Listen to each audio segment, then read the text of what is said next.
Boom boom. Hello hello. Bim bim bim. Bam bam bam. Boom boom boom. Bim bim bim. Let's see if my stuff is streaming or not. Let please be streaming properly. I don't wanna be fixing all of that, please. Bim bim bim. Bam bam bam. Boom boom boom. Bim bim bim. Yep, I am. Finally, yeah. So exactly what is the game plan for the day? The game plan would be me successfully completing and assess what do I like study for the next 3 days. Is someone at the door? No, I think I'm going crazy. So plan for the day is most likely going to be figuring out what to study, what it needs to complete before my exam. So I have currently it'd be looking like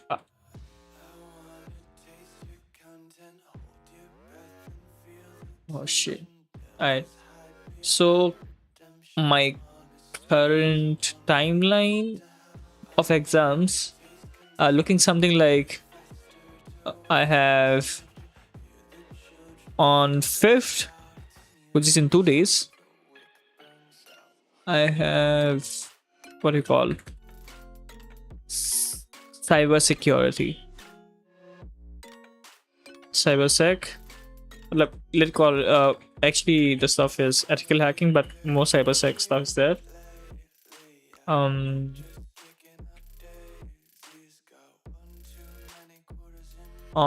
I think 7th, I got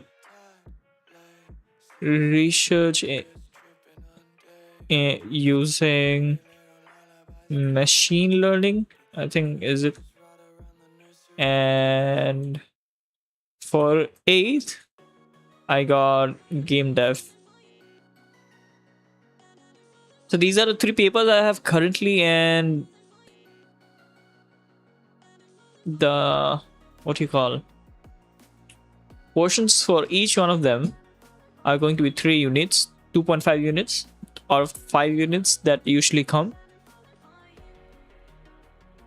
So where is it ethical hacking? Yeah,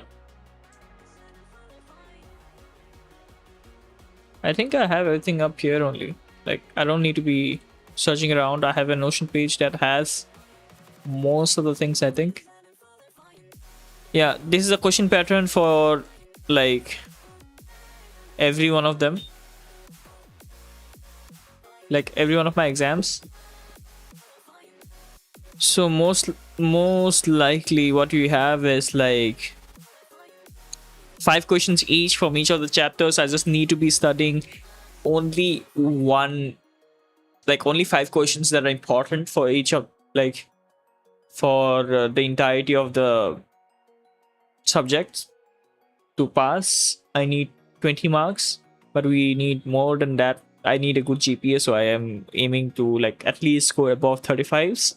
Hopefully that's a possibility, and like I score well. Now currently what is the scene?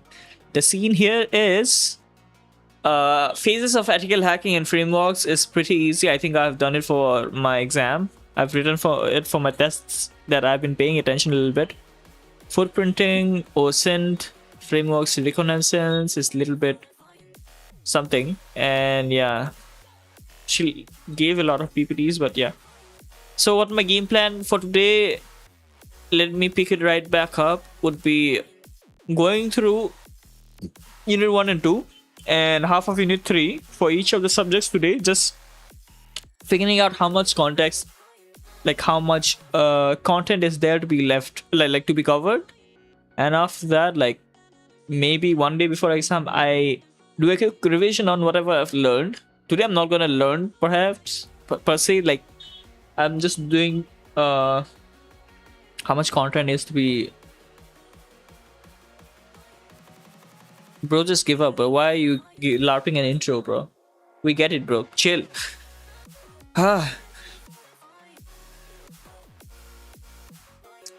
Anyways, what I was trying to say is, we will figure out how much content is to be done today.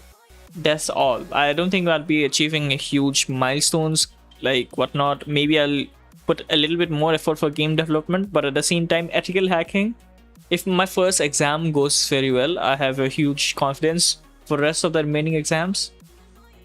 So yeah, let's see. I'm not gonna put all my eggs in one basket, and hopefully I manage mismatch and put half my eggs in, like, 1/3 of my eggs in ethical hacking, 2/3 of my eggs in research using machine learning, and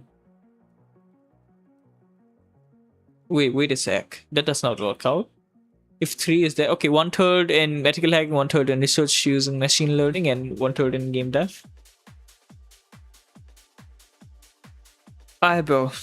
So question pattern for each yes is just the first unit's gonna have one 10-mark question which is going to be inskippable. Same goes for the second question, is going to be from unit 2, and which is also like you cannot skip it. There's no options, you have to do it. Third one, same logic. But for the fourth question, it's going to be from unit 2, and the fifth question is going to be probably from unit 5. So the shit with the most let's say weightage is going to be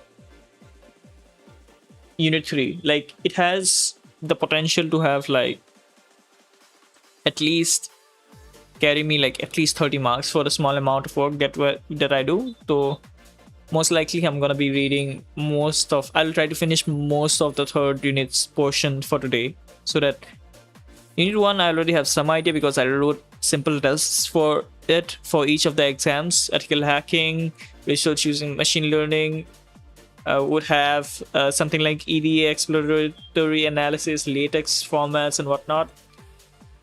The least prepared I am is for research using machine learning, and most prepared is for ethical hacking. Game dev, I'm like 50-50. Depends on how the fuck does she set the paper, which is yet to be decided.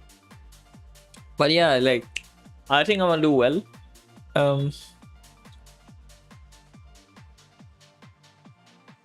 Shit. I have until, I think I'll study at least the maximum for like 3 hours. Not trying to, push myself too hard. 1 hour each should be enough. And I usually get pretty bored if we were to be like, pulling it too much.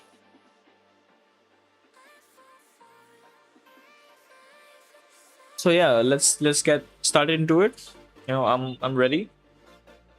You shall be ready too. So starting off, enough LARPing. Let's not LARP too much.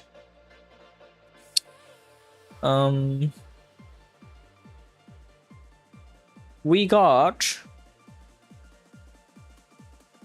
hold on, should I switch the view? Probably, yeah.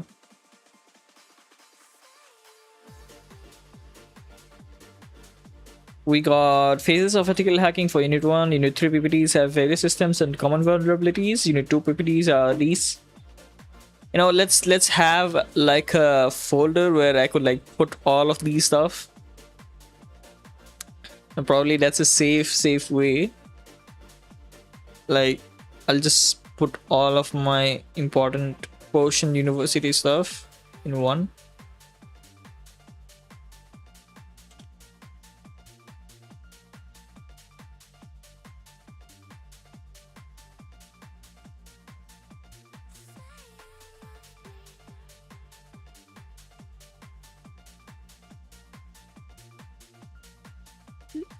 Ethical hacking. Oh, it's not downloading, it's just a shortcut. Fuck no, I don't want that. I want it to be offline.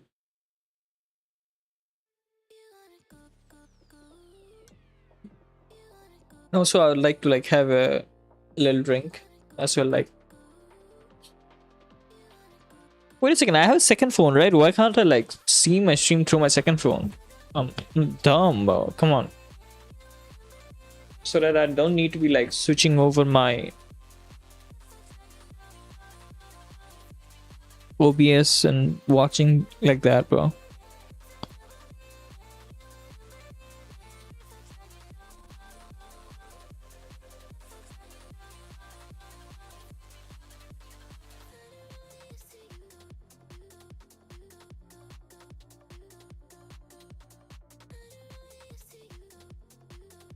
Boom.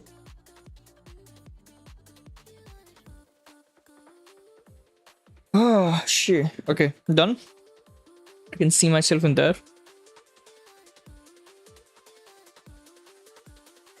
Phases of legal hacking, yep.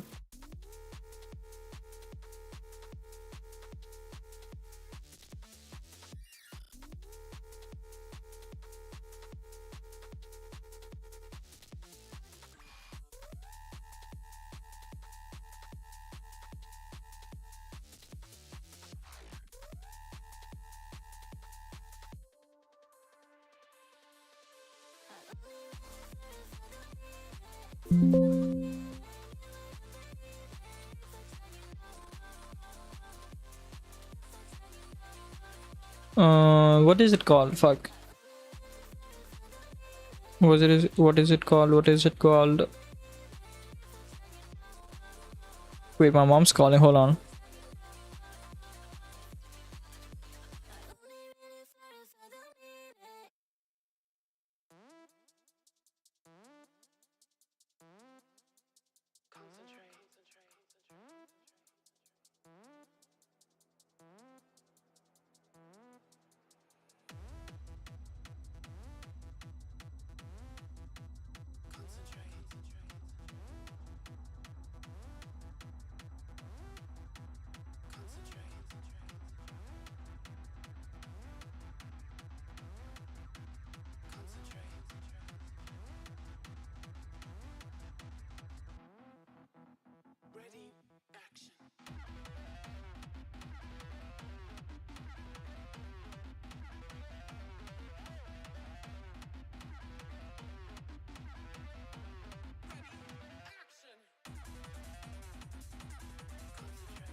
Alright, bro. So folder name would be ethical hacking.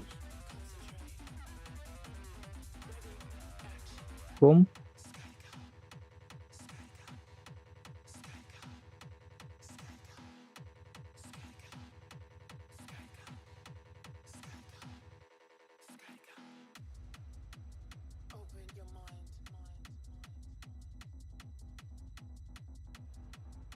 There's gonna be unit 1.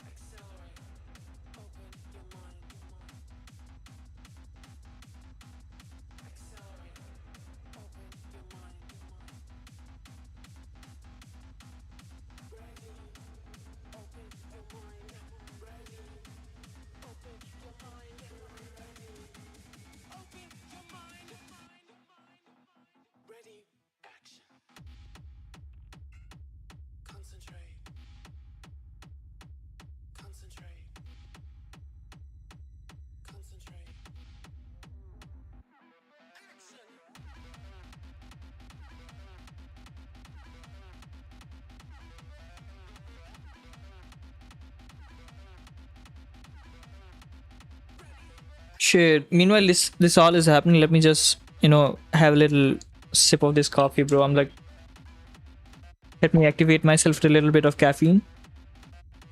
Cheers.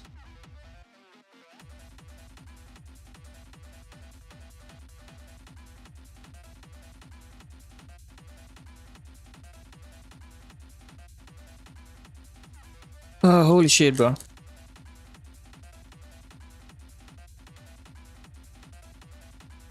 Hmm.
Well, why can't she like just convert it into PPT and like give us like properly, bro? Why is it like so?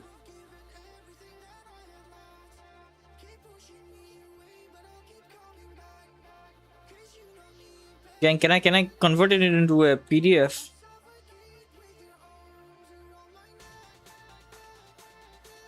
Holy shit, bro.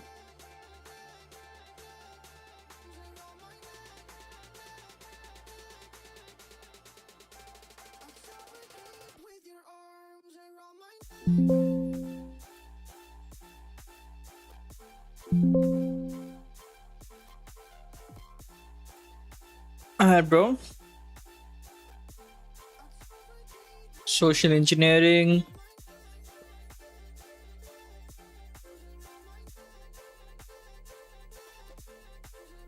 Can I print at least? What the fuck? Finally, okay.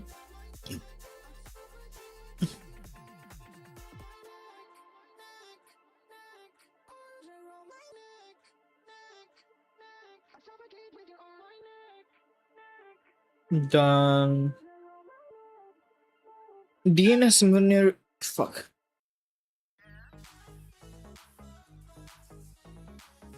Why is like generic house music playing, bro?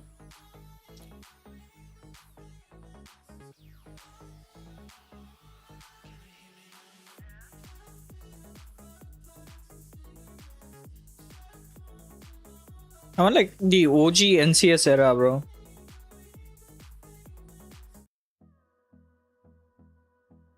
Alright, bro. Turn it up. Turn it up.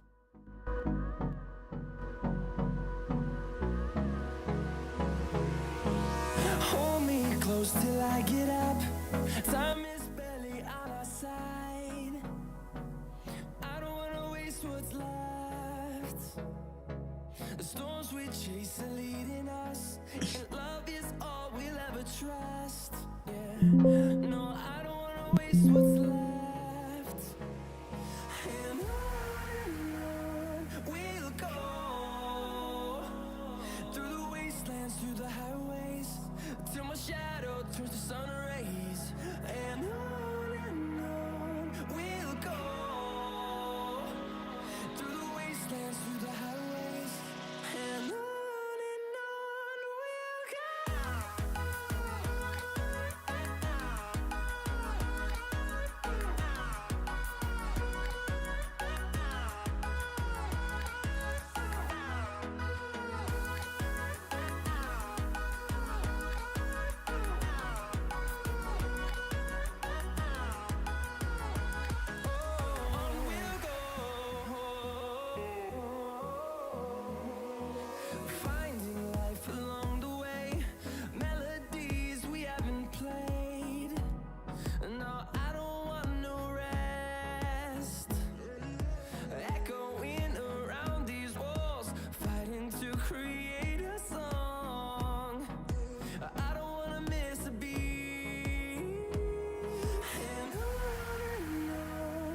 Unit 3, okay, fine. Everything is sorted. Through the wastelands, through the highways, till my shadow turns to sun rays.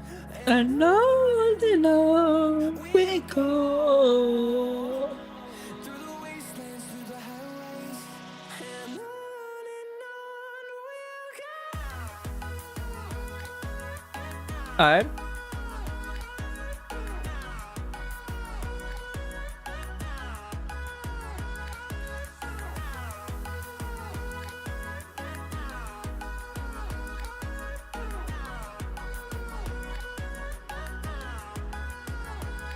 And we'll grow in number, fueled by them to see the horizon, turn us to thousands.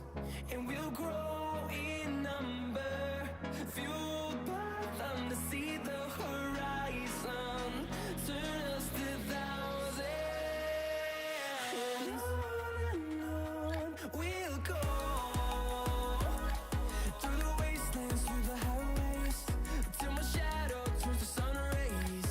And on we'll go. Through the wastelands, through the highways.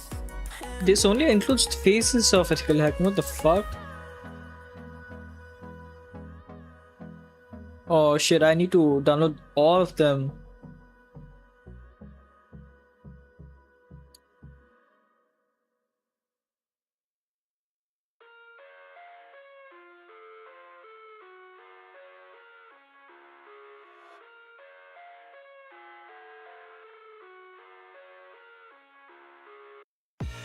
I live inside my own world of make-believe.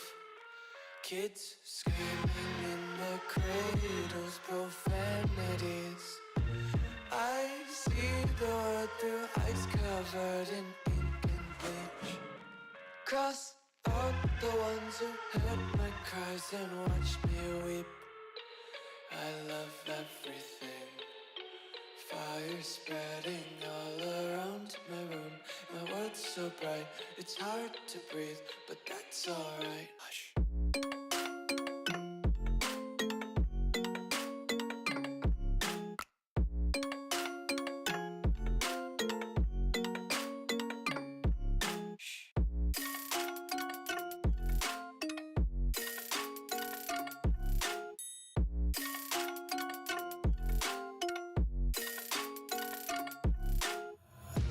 Take my eyes open to force reality.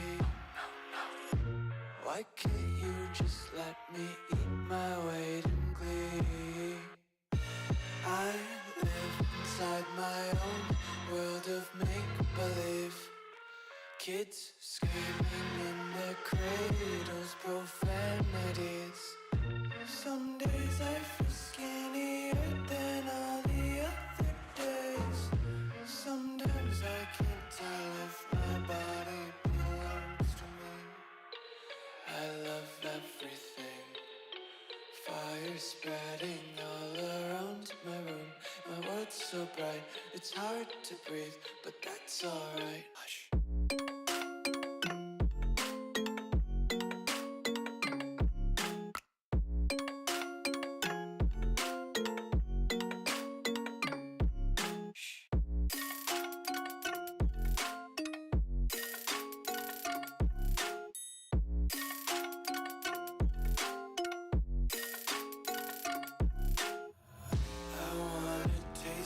Content, hold your breath and feel the tension. Devils hide behind redemption. Honesty is a one-way gate to hell. I wanna taste consumption. Breathe faster to waste oxygen. Hear the children sing aloud. It's music till the wick burns out.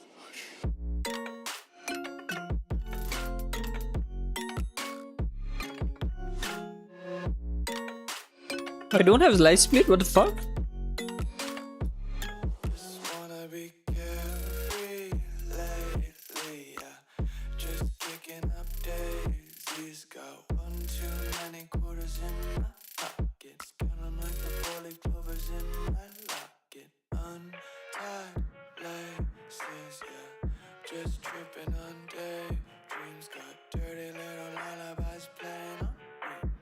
Might as well just ride around the nursery and count sheep.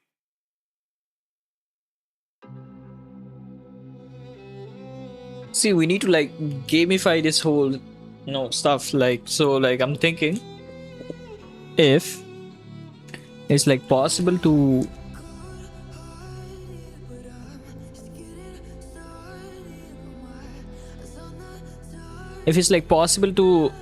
have like a speedrun version again. I like to do speedruns because it is better this way. Everything should be a speedrun. If it's possible, there should be a speedrun of it. So like I'm going to most likely set up my units, and let's see how much time each of the PDF takes for me to at least like skim through it. Game name. We're speedrunning ethical hacking today. Boom. Run karenge any percent. Yep. Just notice. Okay.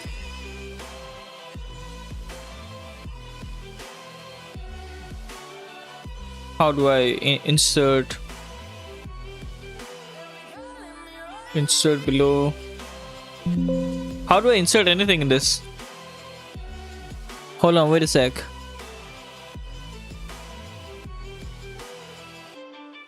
Okay, fine. Segment name, unit 1. What are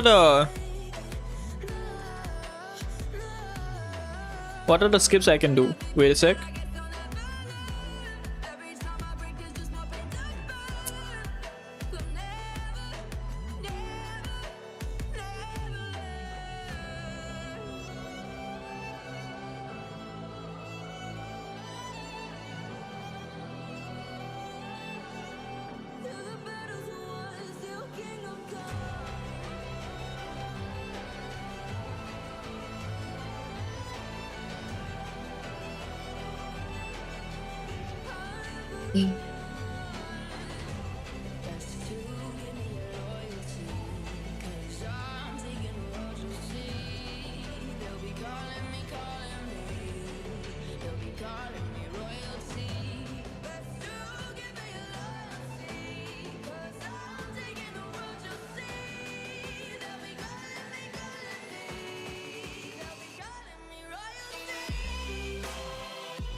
Wait a sec.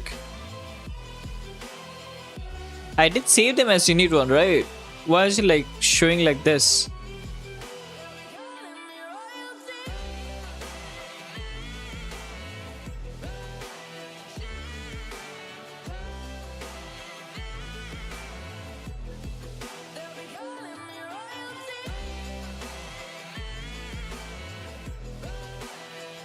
This is not unit 1.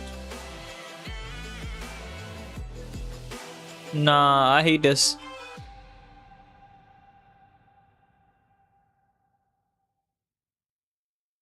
Properties. This unit 2. Unit 3. Unit 1. 1, 2, 3, 4.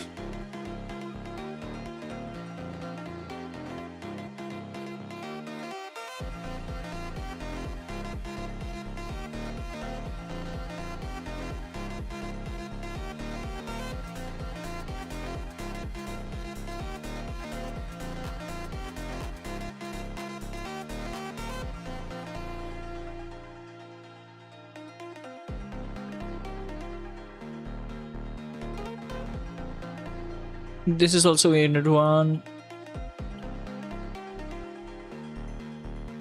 Unit 3. Unit 2. Unit 1. Oh my god, it has a lot of units. Unit 2. Unit 2.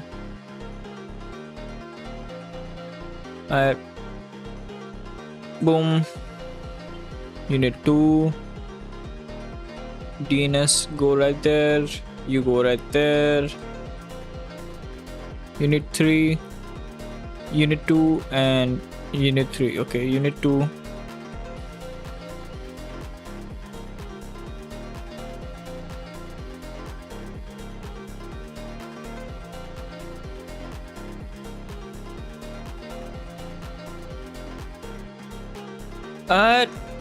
Boom. And holy shit, 5 PDS in Unit 1. I don't think I need to be doing all of that, so maybe I need to do it. Let's add it to a live split. Oh shit, bro. Where is live split? Open splits. Yeah, I completely did not do it, did I?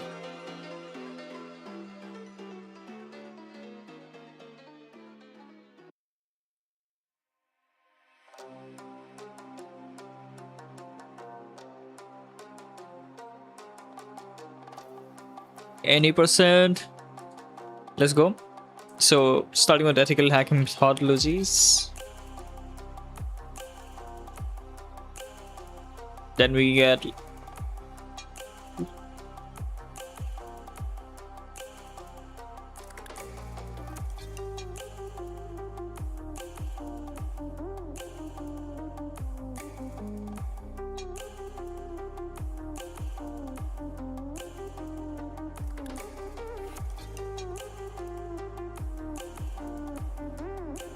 phases of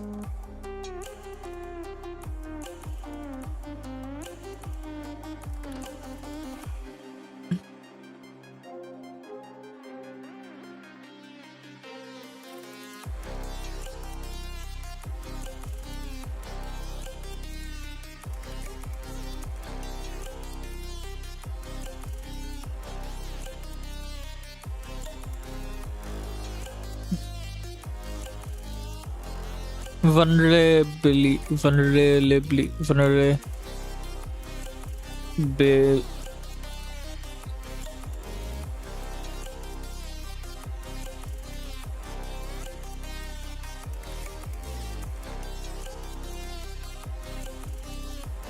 Alright, that's Unit 1.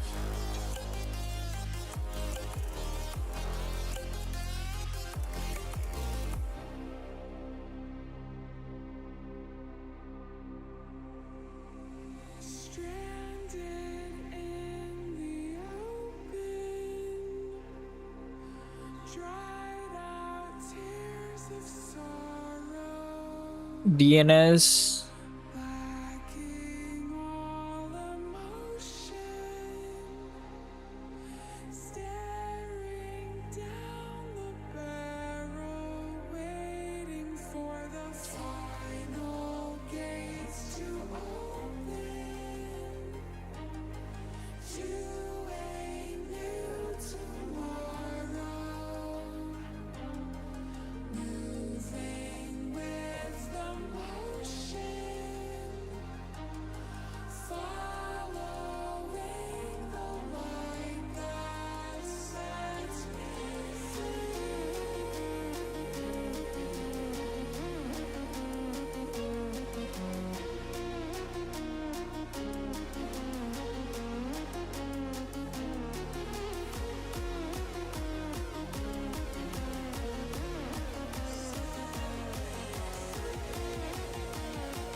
So what I'm doing currently is like I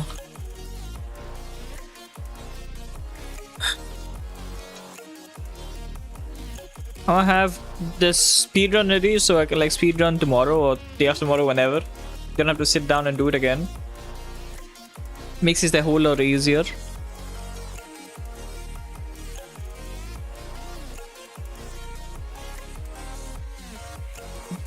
Alright. Can I save this?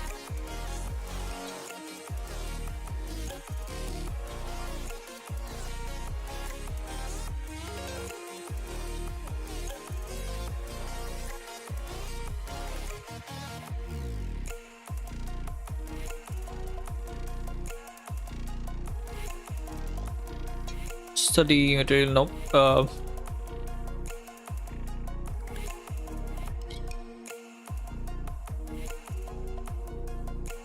Hmm.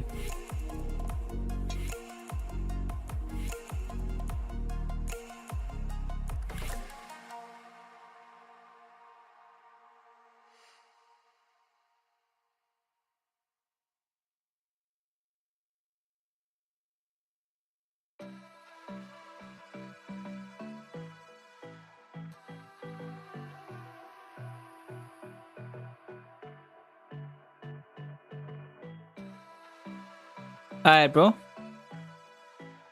So, how much time do I have, like, for all of this? Hmm.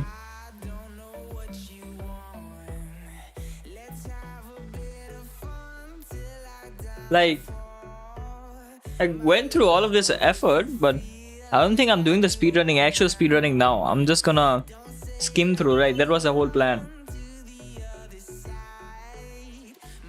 A lot of like arrangement of the PDFs is done.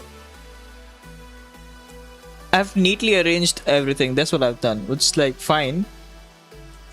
But these kind of plays don't really get you championships. This kind of plays doesn't get you really the World Cup. What actually does is hard work and dedication.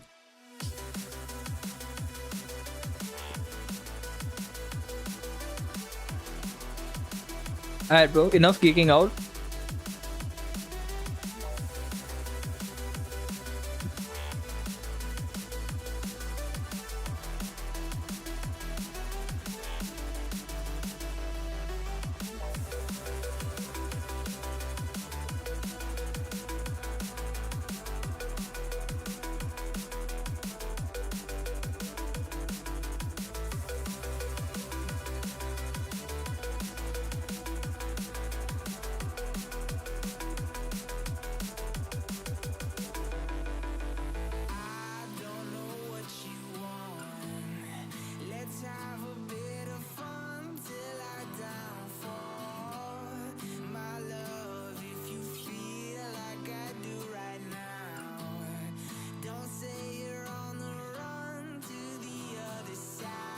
Should I do game dev or RML?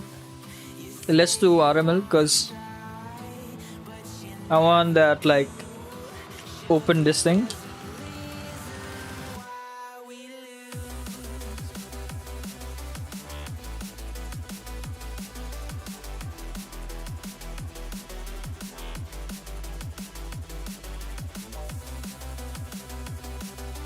Alright, where's my PDF?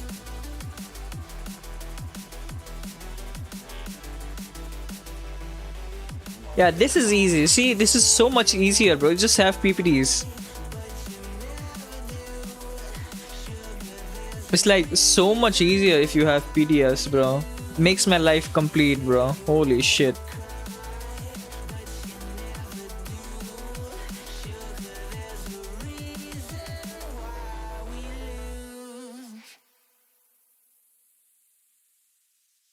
Unit 2. Boom. Done. That's it, fam.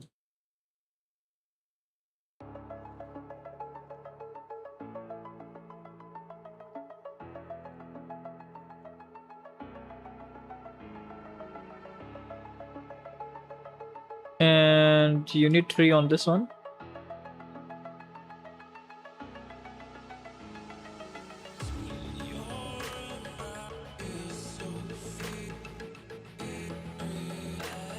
Alright, boom. Completed. Okay.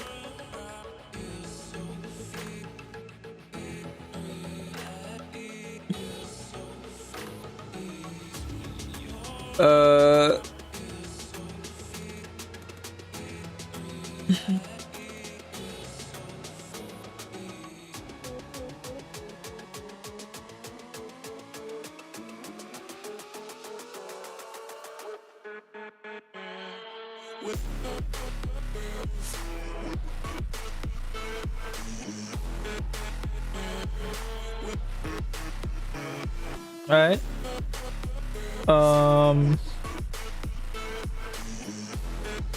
let's put my game dev stuff in one.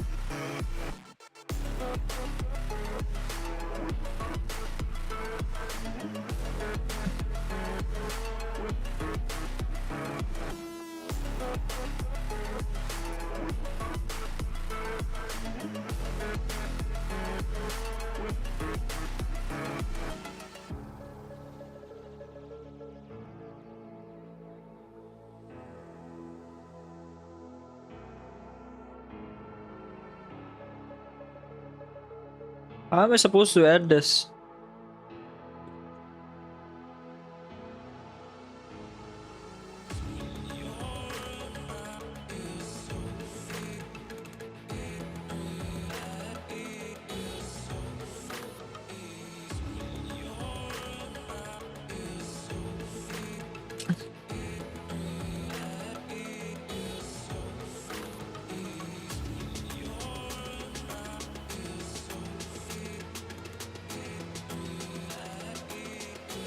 Where are the PPTs, bro?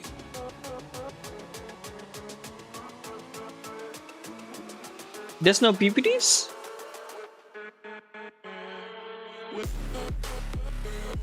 Wait a sec, there's no PPTs at all? Holy shit, wait a sec.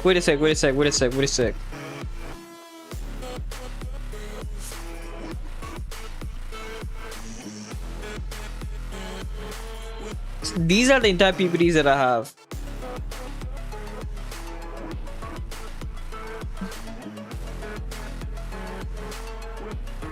Well, that's fucked up. Like, I cannot, like, read, like, this AI generated fucking PDFs that she gave.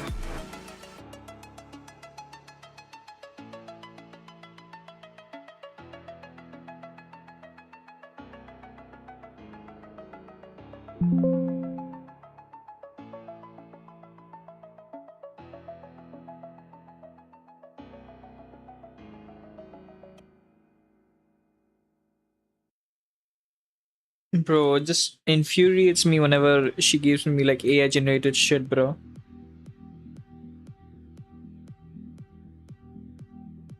Like, might as well read it on my own then. Like, AI generated, okay, PDFs is fine. But she gave this fucking MP3 where like MP4 where it's like full AI generated fucking Dholakpur Bheem whatnot, bro. No one watches Chota Bheem, bro. Why even waste RAM on that shit? This is the reason my RAM's like fucking $400. You cannot even buy. Oh shit! She gave proper game result unit. But okay, fine.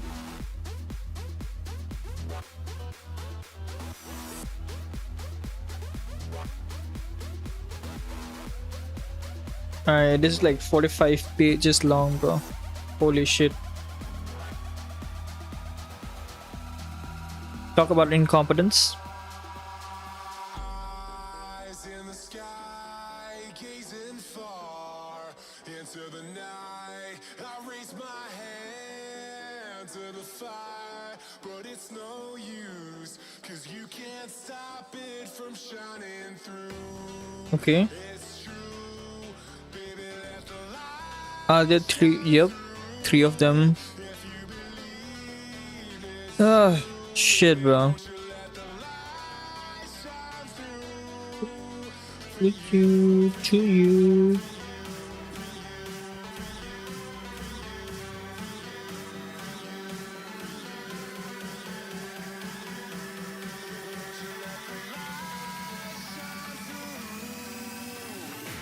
I don't think she gave a second unit at all. That's crazy. What does the syllabus even have, bro?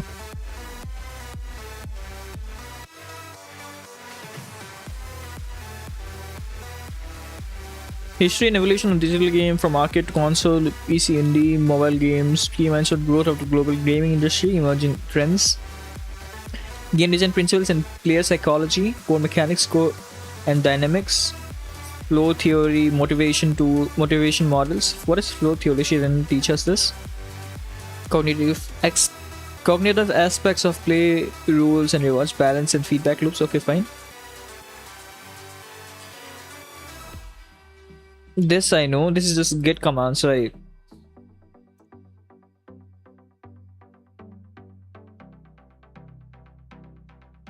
Bro.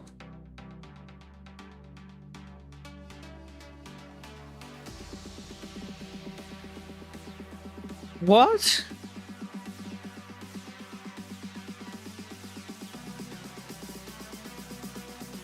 So till here we have everything. We don't have code. What is my teacher doing, fam? Like, is she even real, bro? Is she kidding or not? Hold on a sec.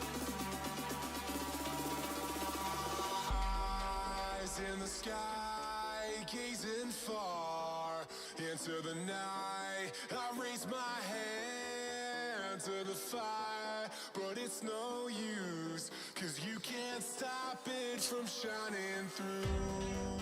It's true, baby, let the light shine through. If you believe It's just an assignment. It's just fucking assignments. This is also assignments, probably.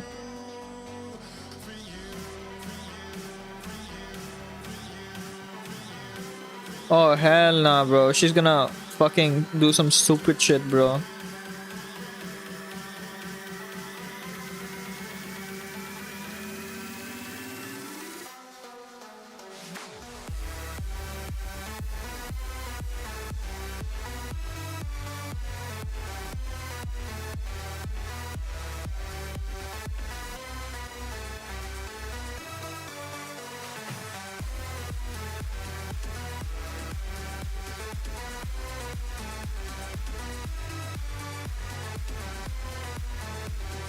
She ain't even teach all of this at college.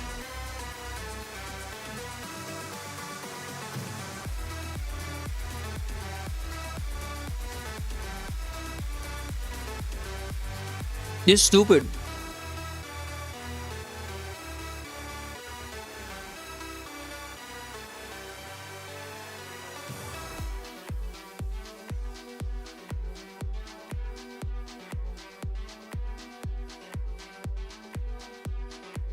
Bro, this is stupid.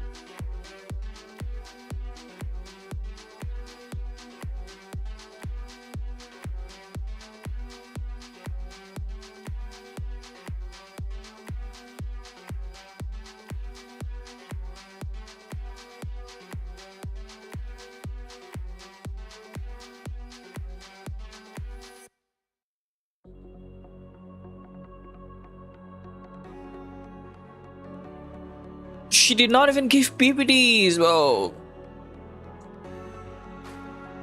This is the one PPT she has.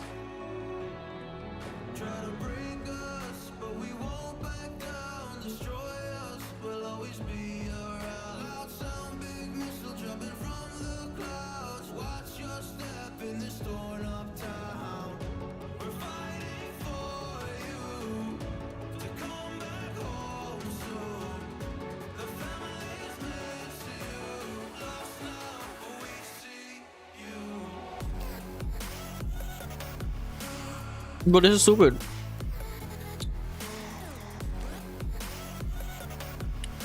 So the only thing I could really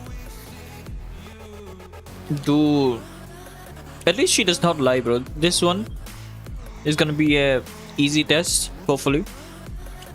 But holy fuck, the other midsems are like stupid.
This game that I'm playing is like pretty shit though. Ready, action. Concentrate, At least I can move around, concentrate, collect the coins. concentrate. Yeah. Action.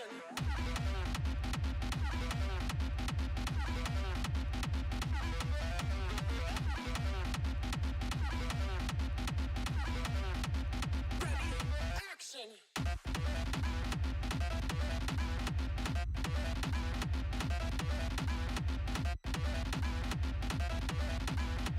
Oh, I cannot play in scene. I can only play in game.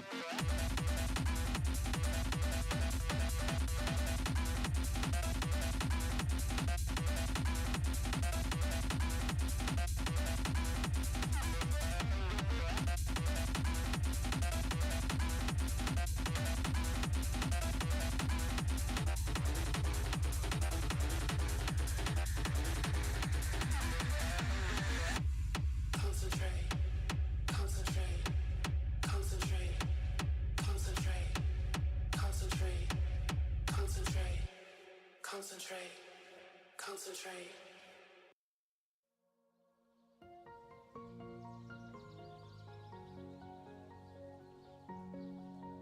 Can I grab them? Like,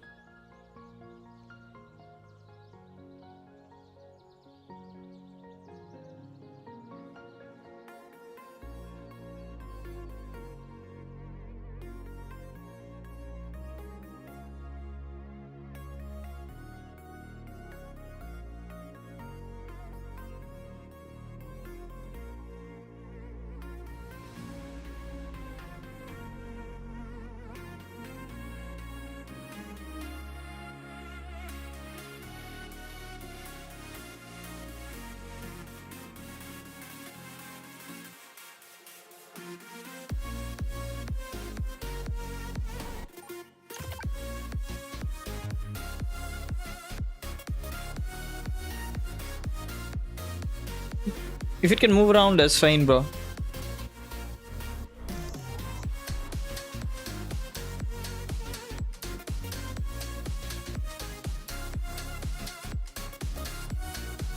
Collision is working, thankfully.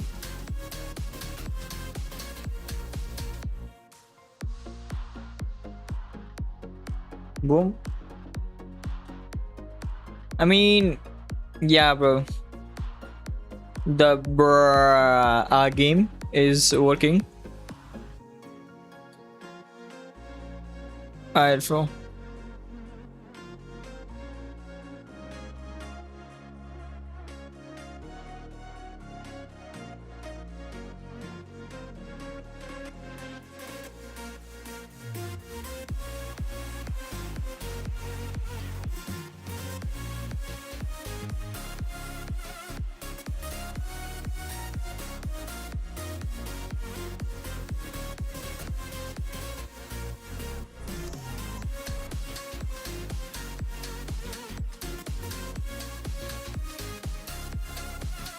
Sorry.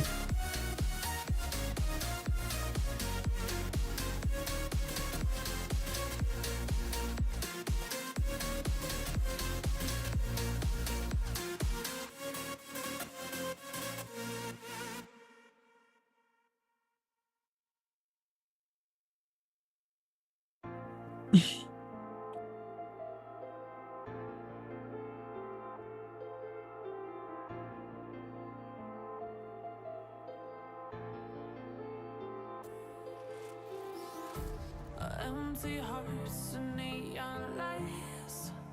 They're playing with my mind. Gotta get out of here tonight. Oh, I wanna run off and fly. And I'll tell myself it's fine to be alone. Just to find somewhere that finally feels like home. Oh, oh, oh. I hate all this overthinking. Oh, oh, oh, oh. The more I swim, the more I'm sinking. Take me to a world of silver. No more heartbreak. Why can't I push? Killers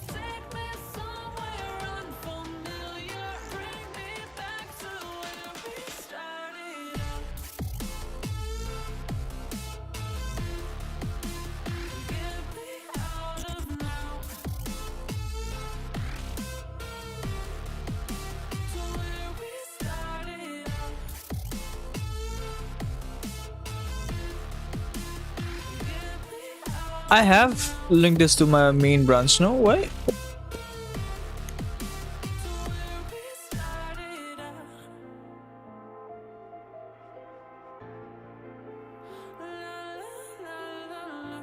What? Same commit hash, same meaning you did not actually create new commit. Oh, okay.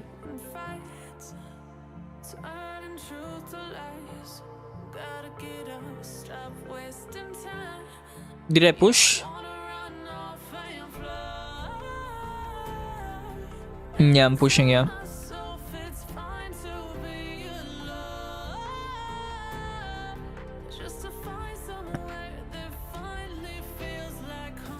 Yes. Nice. Now I can finally be like, oh.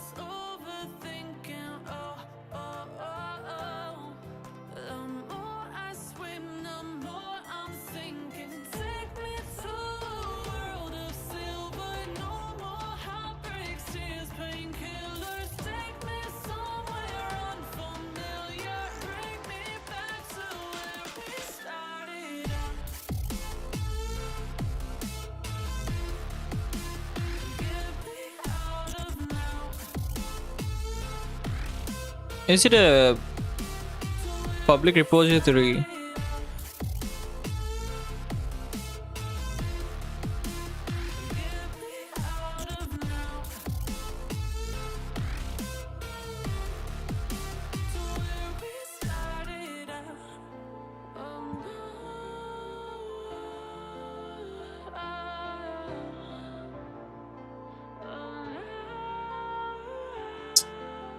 Alright, bro.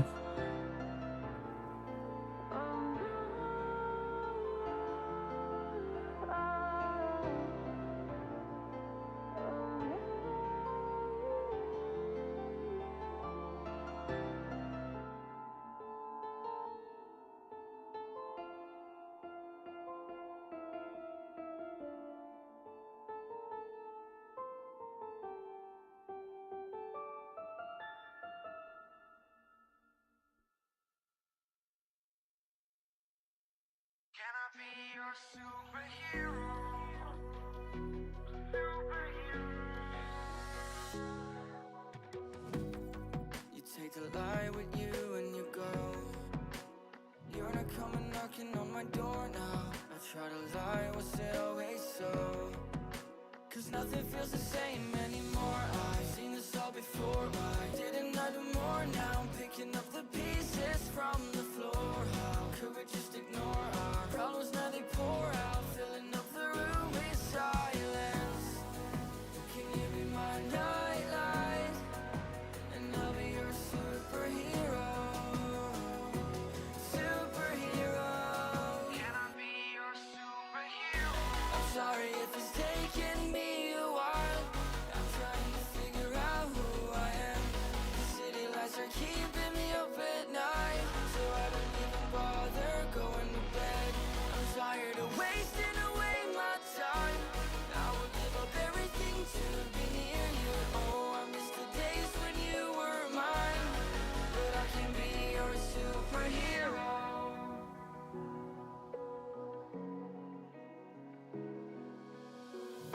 I know I shouldn't call you at night when I'm here all alone, thinking about the last time I tried to tell you what my feelings were like. I'm usually not the one to try to swallow my pride. Oh my, oh, what you doing to me? Ice cold veins when you cut me deep, I'll bleed out. I feel like I'm losing it. Oh, why is it so hard for me to breathe now? Can you be my nightlight? And I'll be your superhero. Superhero. Do I need to like give a PDF or something, bro? I not understand, bro. What is she asking exactly, bro? City lights are keeping me up at night, so I don't even bother going to bed. I'm tired of wasting away my time. I would give up everything to be near you. Oh, I miss the days when you were mine, but I can be your superhero.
Fine, but that's the max I'm going to do for this, bro.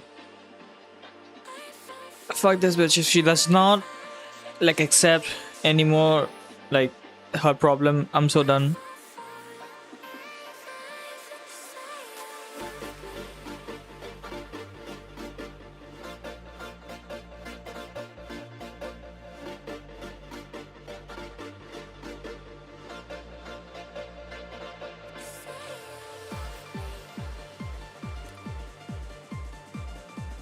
Alright, finally done. What do I do now?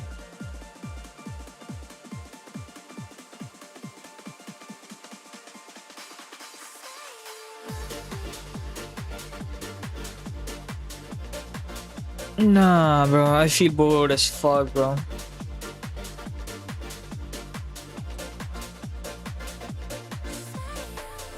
Oh, someone actually messaged invite to you, YouTube, bro.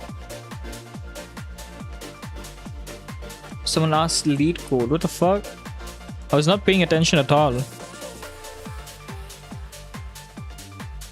Nah, bro. I'm not doing LeetCode right now.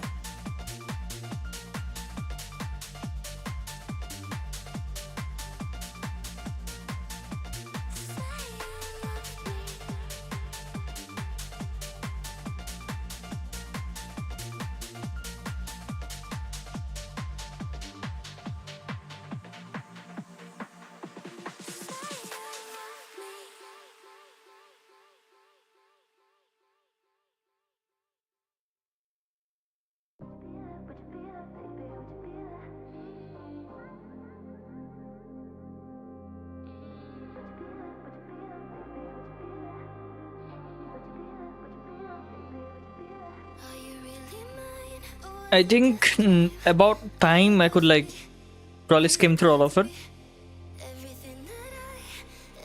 Unit 1 kind of did everything already. I don't need to be like studying anything new.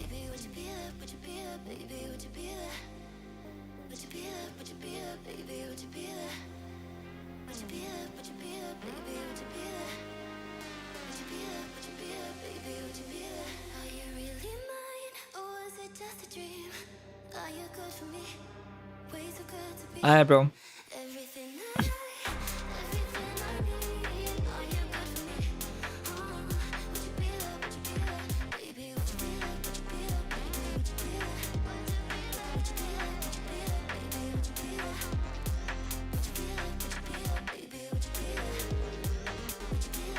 Oh, okay, phases of ethical hacking. Don't you be calling if you can be mine. I don't wanna break my own heart. You got me I'm done, bro. It's like I'm a free roll this. Phases of ethical hacking, reconnaissance, scanning, gaining access, maintaining access, clear interacts, reconnaissance or information gathering. Yeah, but fast, bro. I don't think too much problem that is. Person, website, web server ID. Okay.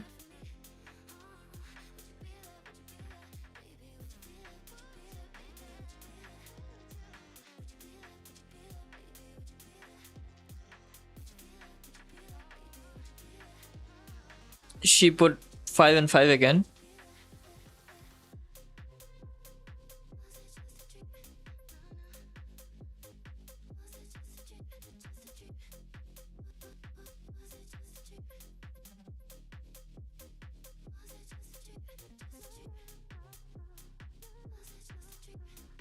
Reconnaissance is like information gathering before the attack.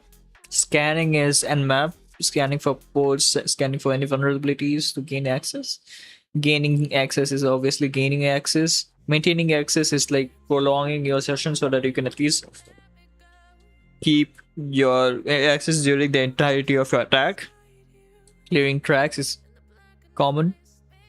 You clear your tracks, make sure that no one knows that you were in there. Targets can be a person, a website, a web server, or an email ID.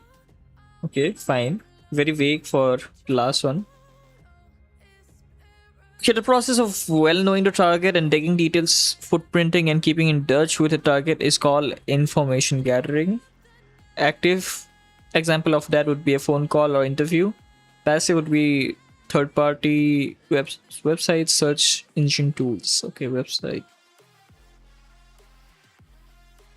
Before testing any web application, it is good to find information about that. Who is reverse IP check, website framework, DNS records, website server, provides access to internet and resources, server OS, services running on the server, open ports, whois.sc, you get signal.com, reverse IP domain attack check if no number of website hosted on the same server, google.com to check if whether it is shared or never dedicated one.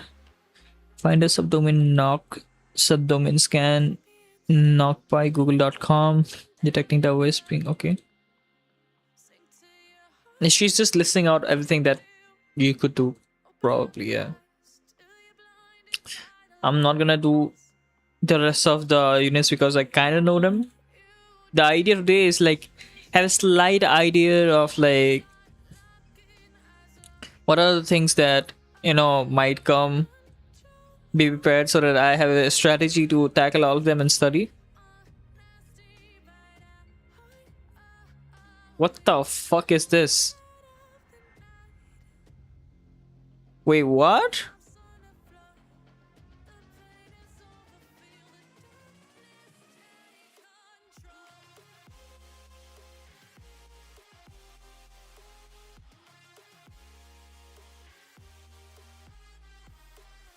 What is this, bro?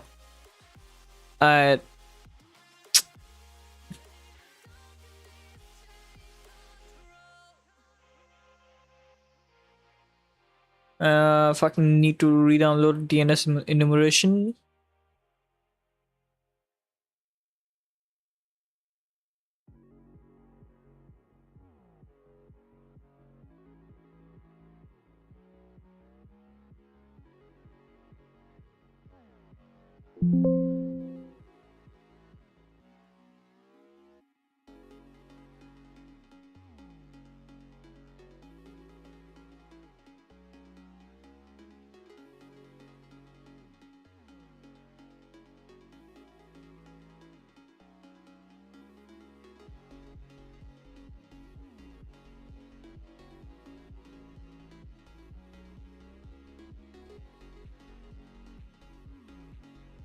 Yeah, fair.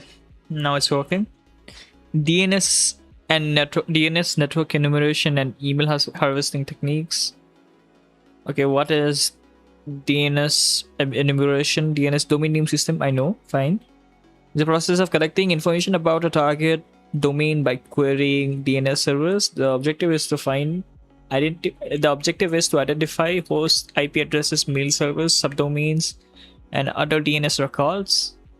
Information collected are domain names, IP addresses, name servers, mail servers, host records. Okay.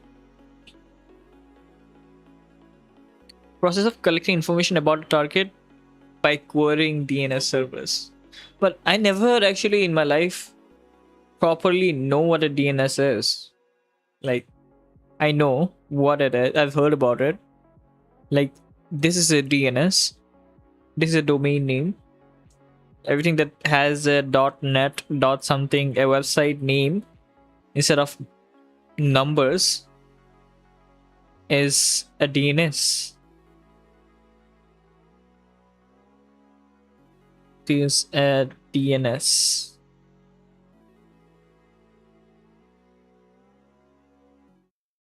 The domain name system, or DNS, is like the phone book of the internet. It maps human-readable URLs or host names like www.fireship.io to the IP address of the server that hosts that site. When you type a URL into the browser, it makes a DNS query to figure out which unique IP address is associated with that host name. First, it'll attempt to look in the local browser or operating system cache, but if the cache is empty, then we need to look up the IP address in the phone book, which is the job of a server known as the DNS recursive resolver. It's recursive because it needs to make multiple requests to other servers, starting with the root name server, which itself will respond with the address of a top-level domain DNS server, which stores data about top-level domains like .com or .io. The resolver makes a request there, which will respond with the IP address of the authoritative name server. That's the final source of truth that contains the requested website's IP address. That gets sent back down to the client and is cached for future use. That sounds complicated, but it all happens within a fraction of a second.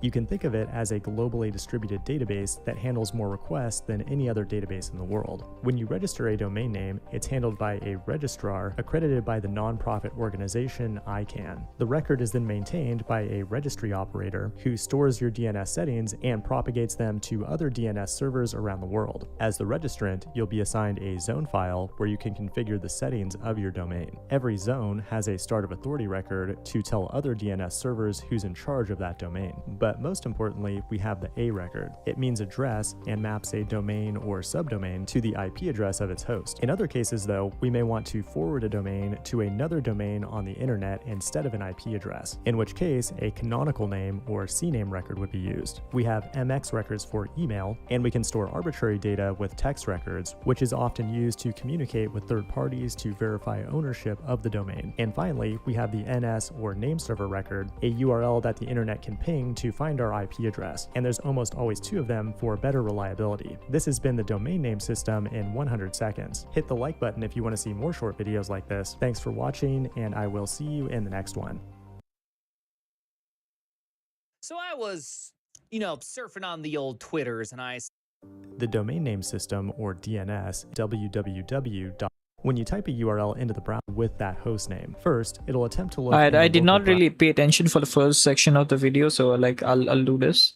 browser or operating system cache. But if the cache is empty, then we need to look up the IP address in the phone book, which is the job of a server known as the DNS recursive resolver. It's recursive because it needs to make multiple requests to other servers, starting with the root name server, which itself will respond with the address of a top-level domain DNS server, which stores data about top-level domains like .com or .io. The resolver makes a request there, which will respond with the IP address of the authoritative name server. That's the final source of truth that contains the requested website's IP address. That gets sent back down to the client and is cached for future use. That sounds CompSci.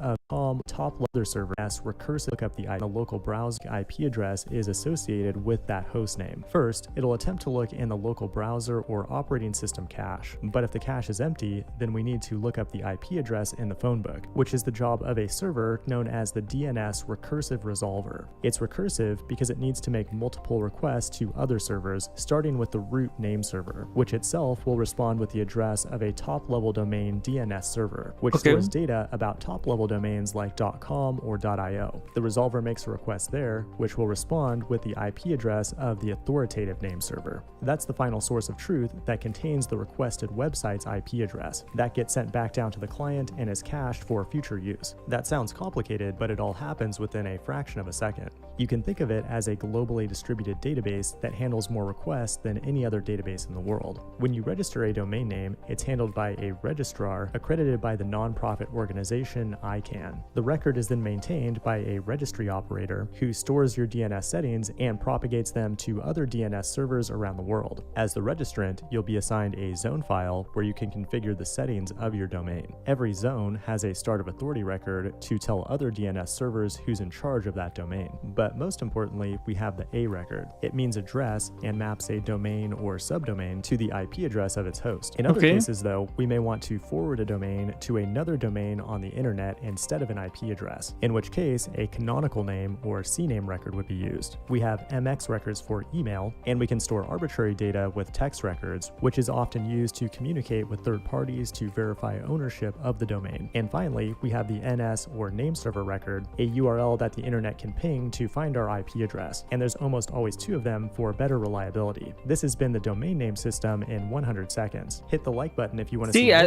don't think it was very thorough. That like I have more questions than ideas, which is maybe like more questions than answers, which is like nice because I did not half and understood how much am I missing. But still though, I need like more. This ain't cutting it, bro. I need like proper explanation about how it works, why it works, the way it works. Hey everyone, what is DNS? Have you ever wondered how you access the web pages that you do almost every other day? I am Pooja from IBM team, and I'm going to explain to you how DNS works. DNS, in short, is called the domain name system. The domain name system translates domain names to IP addresses. And what is a domain and what is an IP address? Let's take a look at them. First, let's see what a domain name is. A domain name is any text or string that you basically enter in your web page. It could be ibm.com, google.com, abc.com, any of these. And what really is an IP address? IP address is a 4-set number. It goes like this. Just going to write a random number for you here. See, I don't really understand if she has a background that's completely black for obvious purposes. That means she has a green screen somewhere, and they're just turning it black. But how are they like? She's also using a green marker, which is like if you mask the background, isn't this also getting masked? This is crazy. I'm pretty sure you have all seen this IP address almost every day when you access these websites and says, oh, your web browser is down. You're not able to access the DNS that you're looking for. So let's take an example, abc.com. What happens is, instead of typing abc.com, if you type in the IP address of that particular website in your web browser, you will actually be routed to the web page. Now, the main component of the DNS system is the DNS resolver. So the DNS resolver acts as the phone book in this entire thing. How do we bridge the gap between the human communication and the DNS and the networking world? So in the networking world, the computers use numbers to communicate with each other. And in the human world, we use names to communicate with each other. And here, DNS resolver acts as a phone book where you search the name and match it to the number. The IP address is the internet protocol that has a set of rules that helps millions of devices communicate with each other. And that's why we have these IP addresses allocated to each and every device on the internet. All these devices communicate using this unique identifier.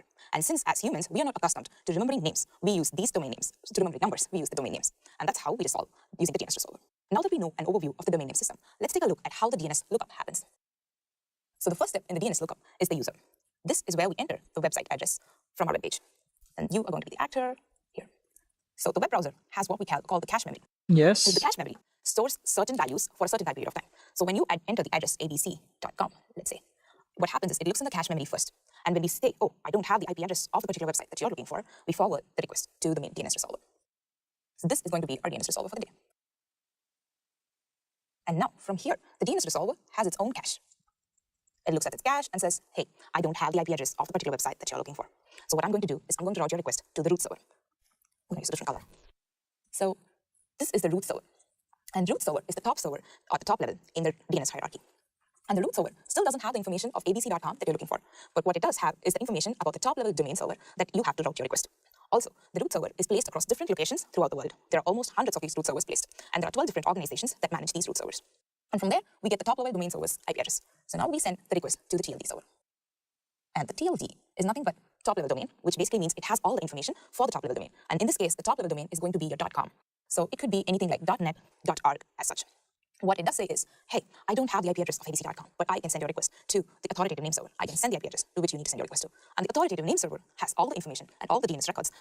So, to my understanding, the DNS servers, the resolver is basically he's in charge of or letting you know, oh, I don't know who you are, but I know a guy who knows the guy you're looking for and redirects me into the domain name system. So, for example, if I want to call, let's say, my friend Amish, I will talk to the DNS resolver, tell him, oh, I want this. He'll go talk to the root level domain, and the root level domain, root level, it has access to all the .com, .net, whatnot. It'll send me back to top level domain, obviously. Then they're gonna say, oh, I don't have it, but I know a guy who knows a guy who will let you know that. So it's like he's gonna send me back. Oh, that's actually nice. That's how they find it. Fine. So obviously, then it gets narrowed down each level. So the more down you go, it gets more narrower, and that's how you find your specific website, which is amazing. That we Nice. need to access. So basically, the authoritative name server renders the DNS records that we need to access. So the request is sent to the auth name server. And we can also call it as the domain name server.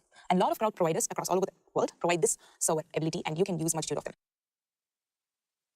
So this is going to be our authoritative name server. And what the authoritative name server does, it sends back the IP address of the particular website that we are looking for. And now we get the IP address back to the DNS resolver. So the DNS resolver now stores it in the cache. I store it in the cache, and I send it back to the web browser. And now the web browser has the IP address that it was looking for. What it does is it sends the request to the particular web server that points in the IP address that's being sent. So this is the web server of any particular website that you're probably accessing. In this case, it is going to be a resolver. The authoritative name server does, it sends the access to the authoritative name server. I can send the IP address to which you need to send your request. Is going to be your .com. So it could be anything like .net, .org as such. What it does say is, hey, I don't have the IP address of abc.com, but I can send your request to the authoritative name server. I can send the IP address to which you need to send your request to.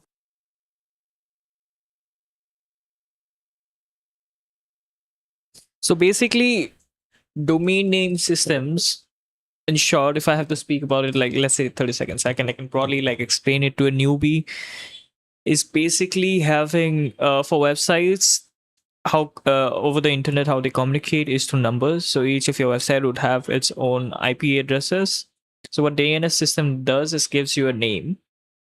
So that, okay, for example, you have facebook.com, which is the the name server, and which is the domain, and IP is something like 1.184.286 something, the string of numbers that it used to does the same purpose. You can use either the name or the number on the internet to get to your website that is hosted.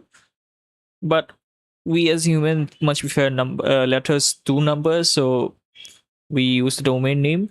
So how do you search for abc.com or facebook.com and land in the specific,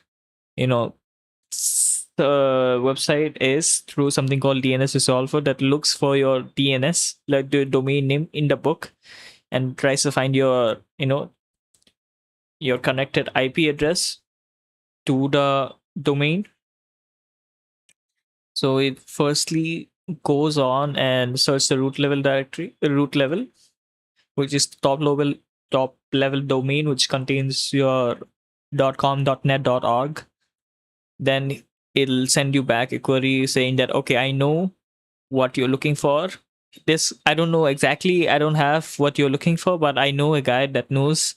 So it's gonna point me towards the lower level domains, and until the process continues until I find my website, which is something which is nice. And the authoritative name server has all the information and all the DNS information for the server, these root servers. different locations throughout the world. There are almost hundreds of these root servers placed, and there are 12 different organizations that manage these root servers. And from there, we get the top-level domain server's IP address. So now we send the request to the TLD server. And the TLD is nothing but top-level domain, which basically means it has all the information for the top-level domain. And in this case, the top-level domain is going to be your .com. So it could be anything like .net, .org as such. What it does say is, hey, I don't have the IP address of abc.com, but I can send your request to the authoritative name server. I can send the IP address to which you need to send your request to. And the authoritative name server has, but I can send your request to .org as such. What it does say is, hey, I don't have the IP address of abc.com, but I can send your request to the authoritative name server. I can send the IP address to which you need to send your request to. And the authoritative name server has all the information and all the DNS records that we need to access. So basically, the authoritative name server renders the DNS records that we need to access. So the request is sent to the auth name server. Or we can also call it as the domain name server. And a lot of cloud providers across all over the world provide this server ability, and you can use multitude of them. So this is going to be our authoritative name server. And what the authoritative name server does, it sends back the IP address of the particular website that we are looking for. And now we get the IP address back to the DNS resolver. So the DNS resolver now stores it in the cache. I store it in the cache and I send it back to the web browser. And now the web browser has the IP address that it was looking for. What it does is it sends the request to the particular web server that points in the IP address that's being sent. So this is the web server of any particular website that it sends the request back to the web browser. And now the web browser has the IP address that it was looking for. What it does is it sends the request to the particular web server that points in the IP address that's being sent. So this is the web server of any particular website that you're probably accessing. In this case, it is going to be abc.com. So now the web server has all the content that is needed to display in your web page. What we render back is the content of your web page. This is the entire working of our DNS lookup. And this is what we almost do in every day when we access different websites all over the internet. We are working of you're probably accessing to the web browser. And now the web browser has the IP address that it was looking for. What it does is it sends the request to the particular web server that points in the IP address that's being sent. So this stores it in the cache. I store it in the cache and I send it back to the web browser. And now the web browser has the IP address that it was looking for. What it does is it sends the request to the particular web server that points in the IP address that's being sent. So Wait a sec, what did you say? What it does is it sends the request to the particular web server that points in the IP address that's being sent. So this is the web server of any particular website that you're probably accessing. In this case, it is going to be abc.com. So now the web server has all the content that is needed to display in your web page. What we render back is the content of your web page. Okay, it points me towards the website. So it points me towards the web server of the particular website that we are trying to access. It gives me the IP of that. So I can ask that IP exactly, okay, this is the website that is hosted on hosted on you. I want to access this website and I'm going to communicate directly with the web server through the IP that's stored in my cache. What the hell? This is the entire working what the hell? And this is what we almost do in every day when we access different websites all over the internet. I hope you find this video very informative. If you like this video... Holy shit, that was crazy. Oh shit. Actually, that was a very informative video, bro. Computer file. About DNS or the servers, which are server dot. Very informative. Informative. Very informative. Nice. So DNS enumeration would be process of collecting information about a target by querying DNS servers. Okay, it makes more sense because now I know what you're doing. So I get access to all of your connected stuff. I get access to all of your stuff, yeah? That Fireshift video wasn't that helpful, bro. It's like, okay, but 100 seconds for explaining anything. Something like what IBM did was pretty simple. I like the simple terms that they used, and it was easy to pick up, visual diagrams and whatnot, and a person explaining it to me directly beats everything. Beats everything. Yeah, it's like, yeah, give me more of that. I'll take 5 more. I just realized I speak way too loud. Anywho.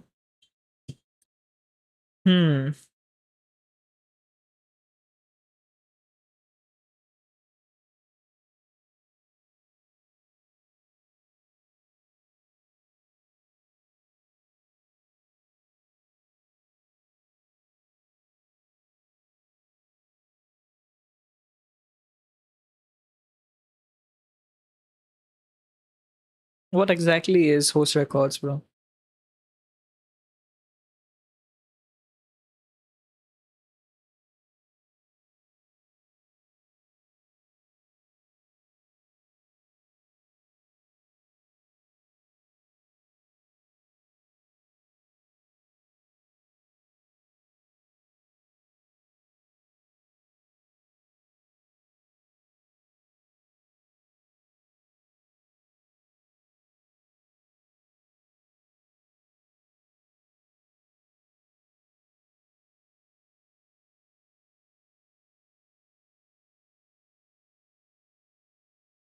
A record tells your computer the IPv4 address of a website. Okay, fine. A record.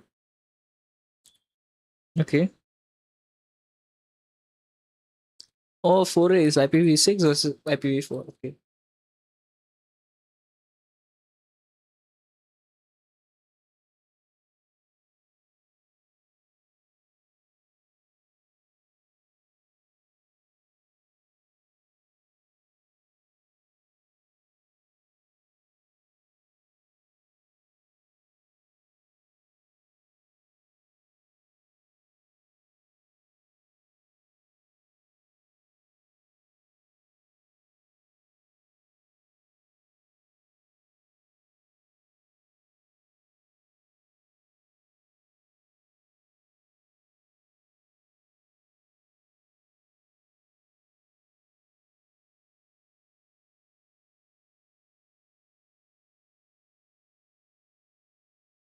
DNS record. What are DNS records that map a website's name to the server's address? To the server's IP address, so a computer knows where to go. Okay, fine. Ooh. What is a top level domain then?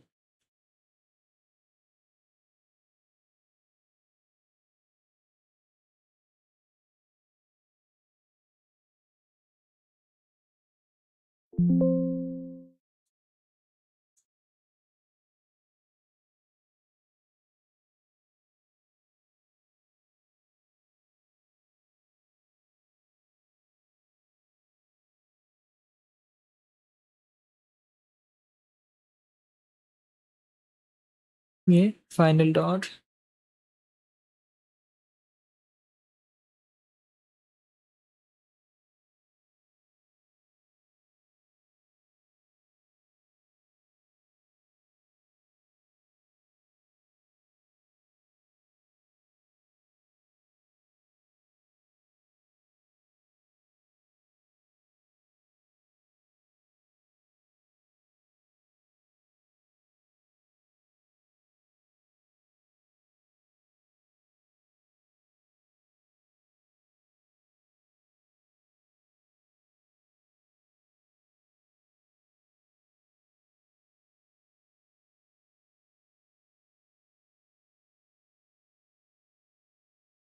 Top level domain.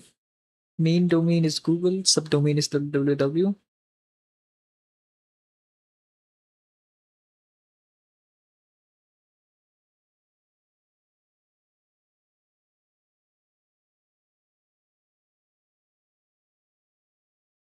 Why are subdomains used then?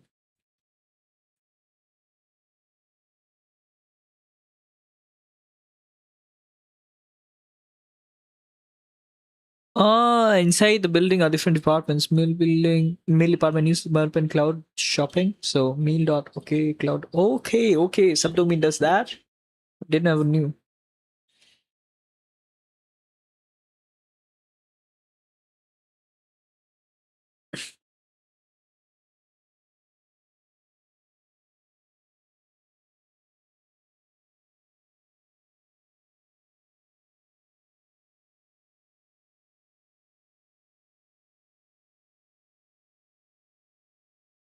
The mail's website might be on one server while the mail service is on another. Okay, I get it now. Wow. Okay.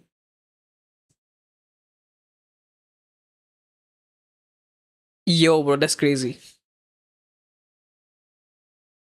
Separate development and testing. Test.example.com. I remember example.com being a company.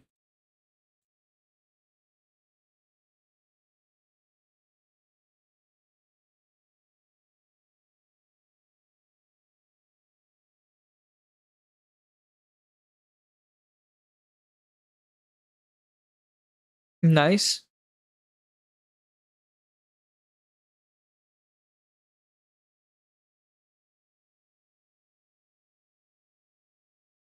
Nice. I like the analogy. So,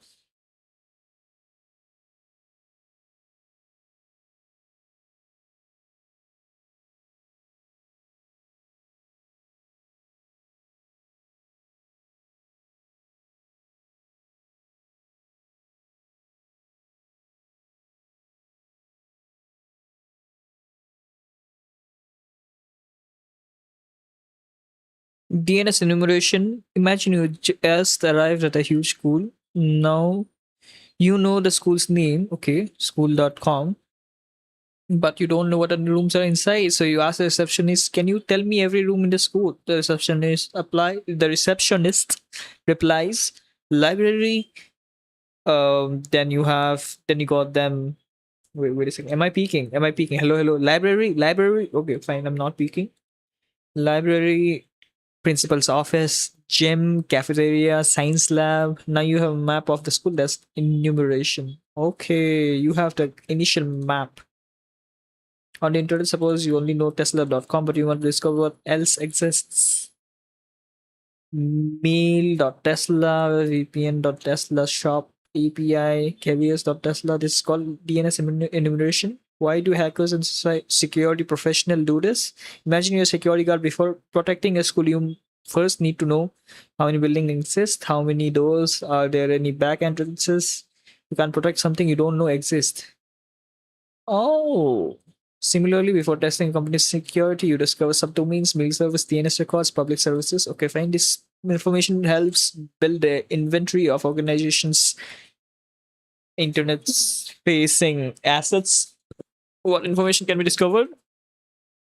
Okay, example.com, a record, AAA, IPv4, IP address of that web server that's hosting it, IPv6, IP address of the website they are hosting.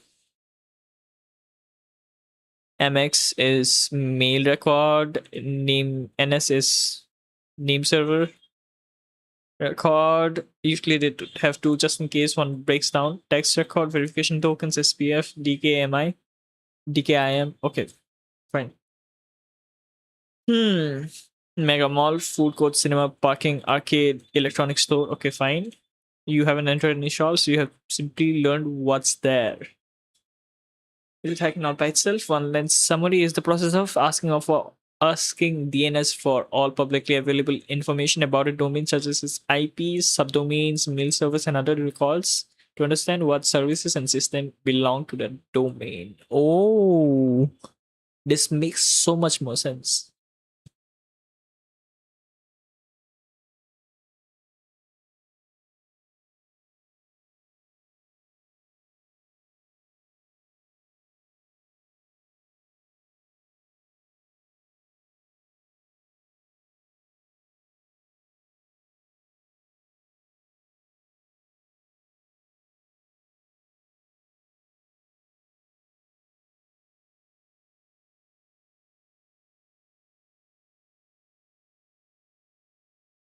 Um,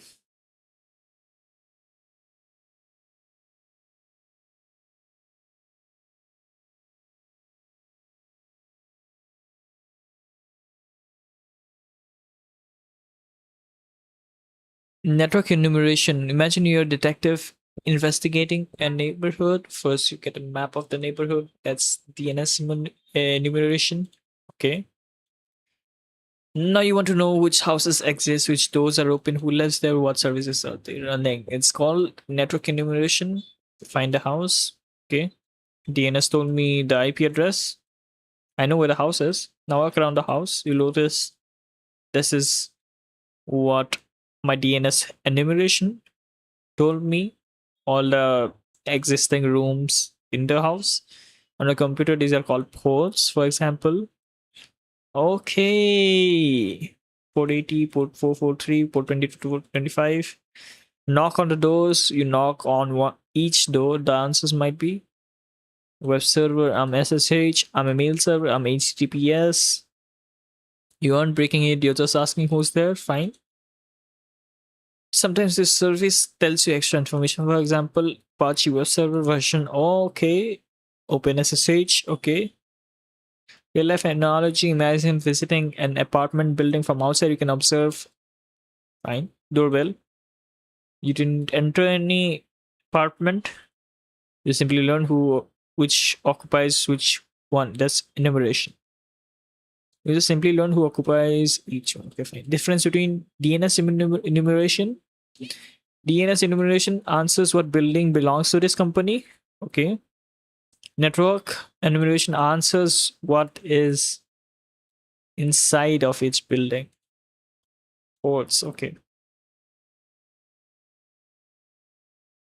So basically, once you find what's outside, you find what's inside through any DNS. To DNS, you know what's outside. Network enumeration, enumeration lets you understand what ports are open.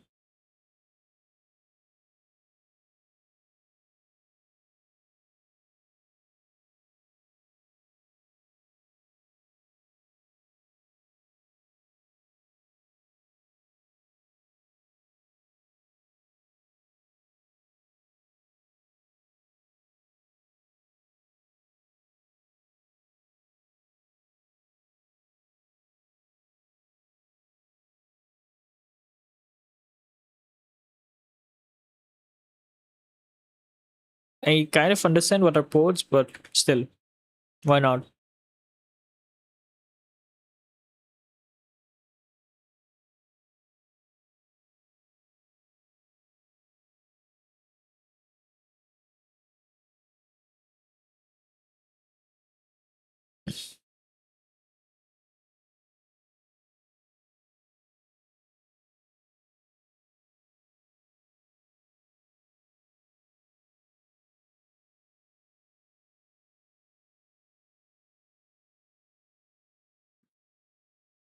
Many programs are running at once. For example, Chrome, Minecraft server, email server, file server, SSH. Your computer knows which program should receive incoming data. That's what ports are for. Instead of saying only, you say boom or boom. Okay, okay. This IP and this is the port. Okay, okay. Secure web SSH.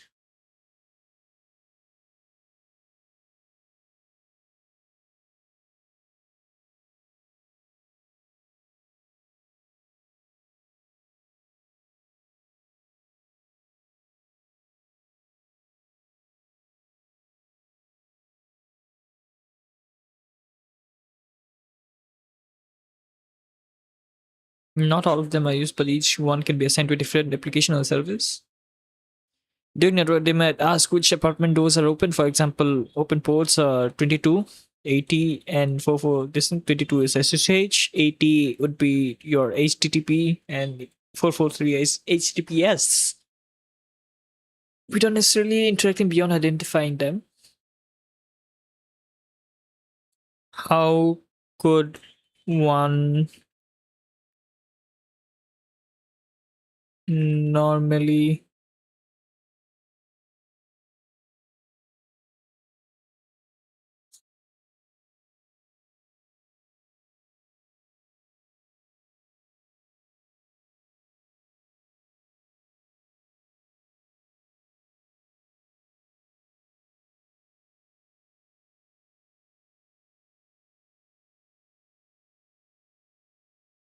an open port simply means a serving is listening there. Okay, web server.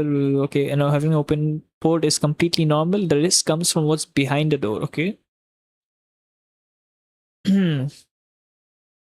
Imagine an apartment building. Building address 123 Apple Street. 22 is the main.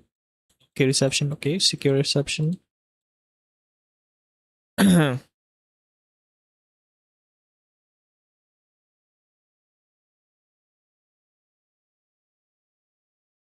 A burglar does not break into the building just because the door exists, which is fine. Instead, they might look for a door left unlocked, a weak lock, a broken window, someone willing to let them in. Computers similar. What could be a common service vulnerability? Vulnerable. What could make a service vulnerable? Some common examples are weak passwords. Suppose on SSH port, the protects administrator access. If the password is no password, it's like they're putting a tiny padlock on the bank vault. Okay, fine. Software bugs. And the receptionist accidentally hands over the confidential files. Okay, fine. Misconfiguration. Imagine. Okay, includes. Okay.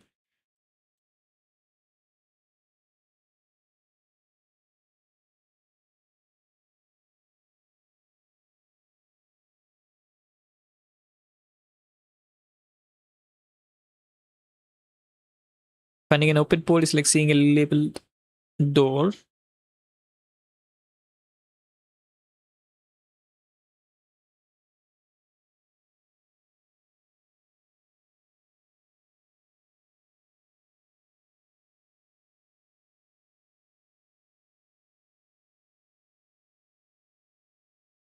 Ports open, question mark.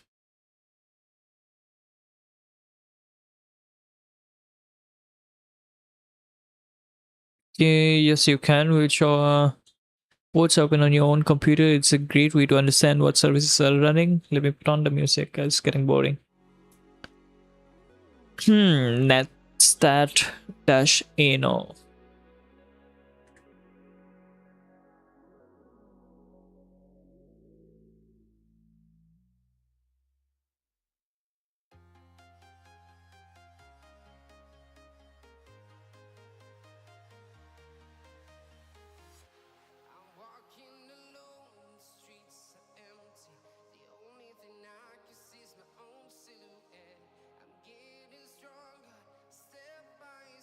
Okay, 135, 445, 540.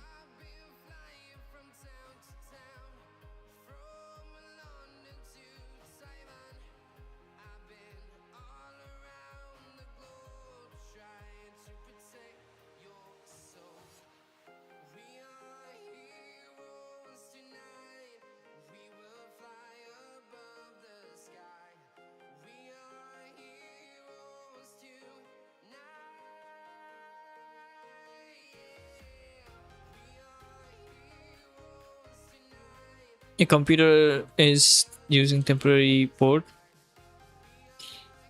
53777. Okay.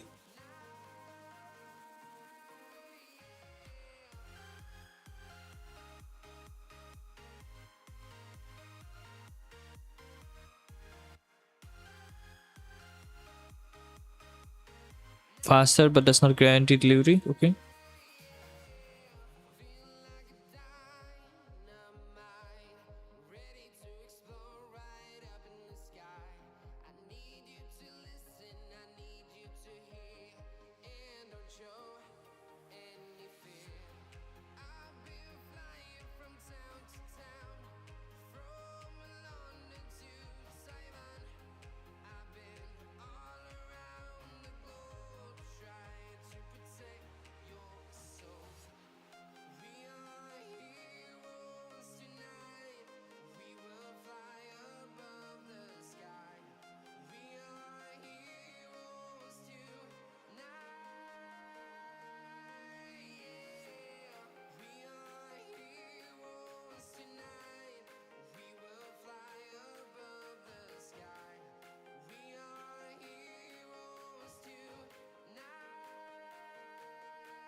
What is a port? So that is the topic of this video.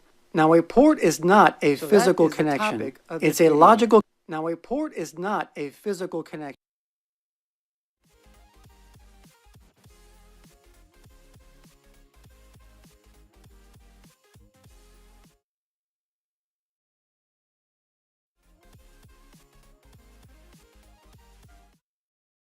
connection. It's a logical connection that is used by programs and services to exchange information.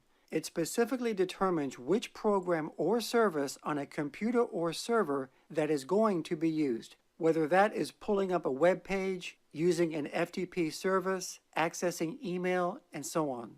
And ports have a unique number that identifies them. The number ranges from 0 to 80 and 443, which are used for web pages. Port number 21 is used for FTP, and port number 25 is used for email.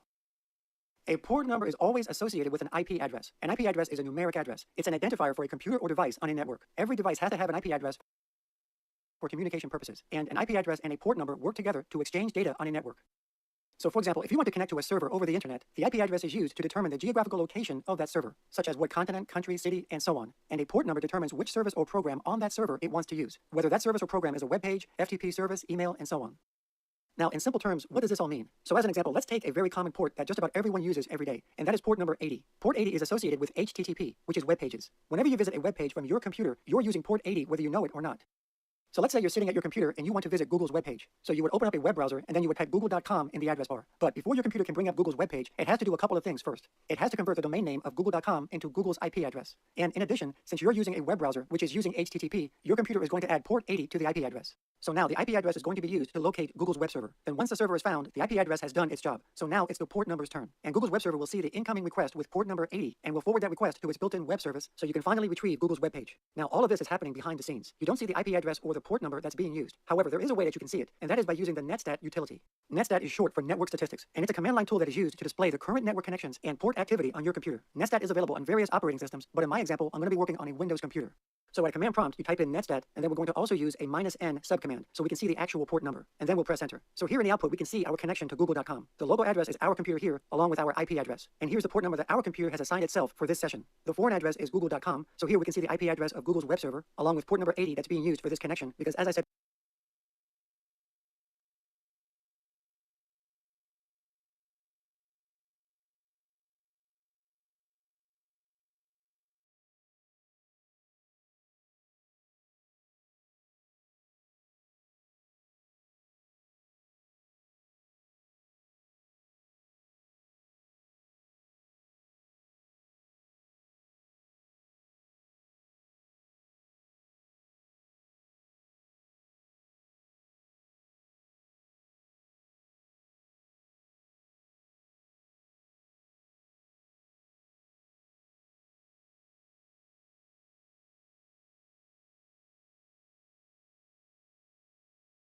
Everything after a colon is like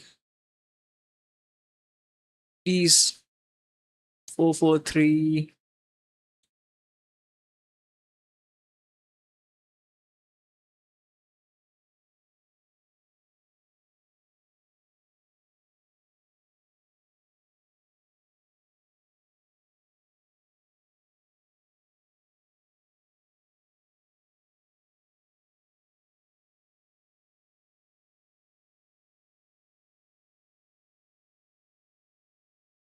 HTTPS. It does not use HTTP anymore, it's HTTPS.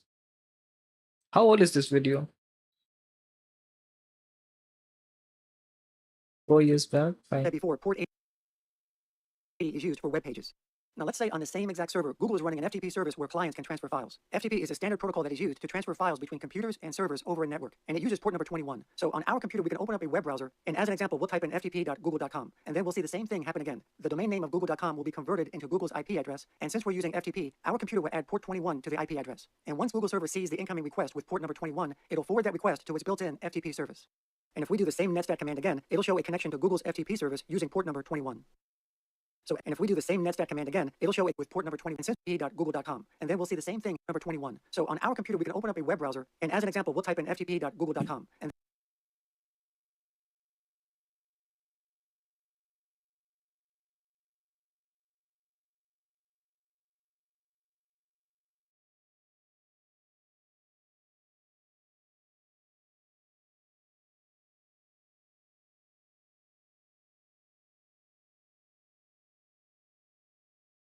then we'll see the same thing happen again. The domain name of google.com will be converted into Google's IP address, and since we're using FTP, our computer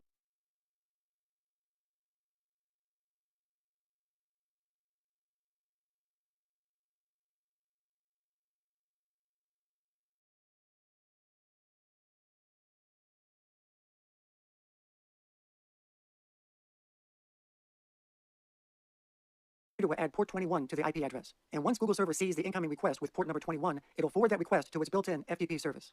And if we do the same netstat command again, it'll show a connection to Google's FTP service using port number 21. So as I stated in the beginning of this video, port numbers range from 0 to 65535, and they are assigned by an organization called the Internet Assigned Numbers Authority. And these 65,000 port numbers are broken down into 3 categories. Port numbers from 0 to 1023 are called system or well-known ports. These are common ports that most people use every day, and I've mentioned a few of these ports already, such as port 80, 443, 25, and 21. Port numbers from 1024 to 49151 are called user or registered ports. These are ports that can be registered by companies and developers for a particular service, and you can see some of those examples here. And port numbers from 49152 to 65535, these are called dynamic or private ports. These are client-side ports that are free to use. These are the port numbers that your computer assigns temporarily to itself during a session, for example, when viewing a web page. So of these 3 categories, the top 2, which are the well-known and registered port numbers, these 2 categories are used on a server. In other words, these are used on a server that our computer connects to. But the 3rd category, which is the dynamic or private port numbers, these are used on a client, meaning our computer. It's what our computer assigns itself during a session. So whenever our computer wants to use a service or program on another computer or server, it assigns itself one of these port numbers. Now, sometimes on your computer, you might see well-known port numbers being used, such as port 21 and port 80. So for example, if we do a netstat with a -an subcommand, we'll see port 21 and port 80 that are either listening or have an established connection. And as I stated before, these port numbers are used on a server and not on clients. However, servers aren't just large and powerful computers.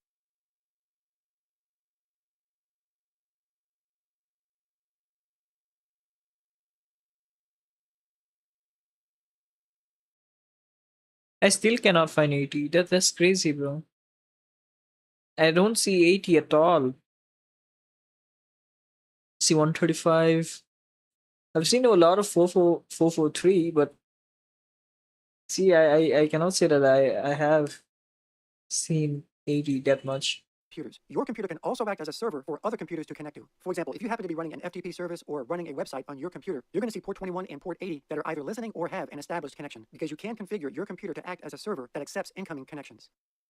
So let's put this all together and do another example. So let's go ahead and have our computer connect to a couple of websites, such as yahoo.com and example.com. And then we'll also connect to a separate FTP server. So now if we do the same netstat -n command again, we'll examine the output. And here we see the local IP address of our computer, along with the dynamic or private client-side port numbers that's being used for that particular session. And then we see the 2 IP addresses of the websites that our computer is connected to, along with the port number, because port 80 is used for websites. And we also see the 1 FTP site that we are connected to using port number 21. Now, just to clear things for websites, and we also see the 1 FTP site that we are connected to using port number 21. Now, just to clear things up, if you use this netstat command, a lot of times you may see port 443 instead of port 80 during a connection to a website. And this is because both of these port numbers are used for web pages. But the difference is that port 80 uses HTTP, which are for regular unsecure websites. But port 443 uses HTTPS, and the S stands for secure. It's for viewing web pages that have a security feature. And a lot of websites are now using port 443 instead of port 80. Hey guys, I just want to mention that if you want to increase your knowledge in the networking field or in life in general. Okay, fairs, bro. I think all of this I have an idea about. It's whatever, bro. It's very easy, bro. That's it.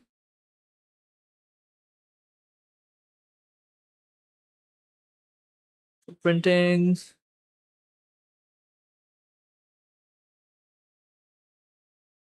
Introduction. Ethical hacking begins with information gathering before launching any attack, and ethical. But I'll put on music.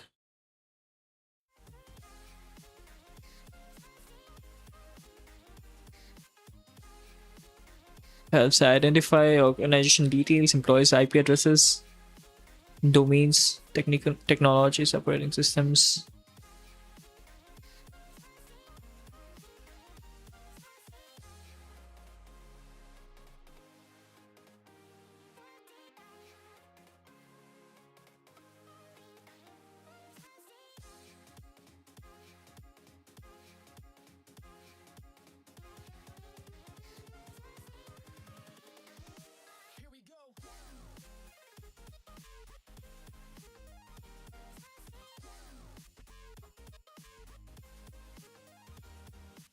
Footprinting and reconnaissance and ethical hacking.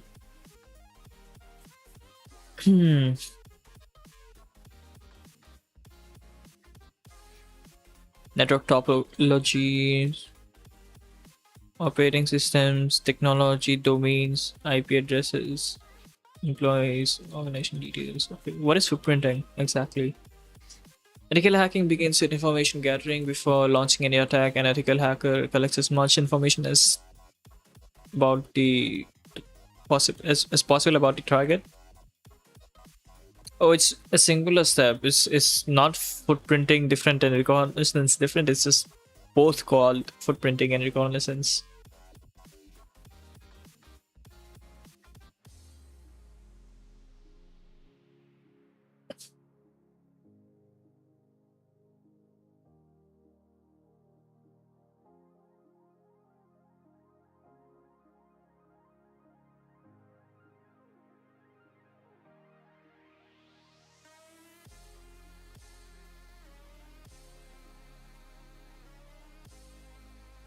Security controls, identifying implemented security measures, email addresses, finding valid email accounts, network topology, mapping network infrastructure.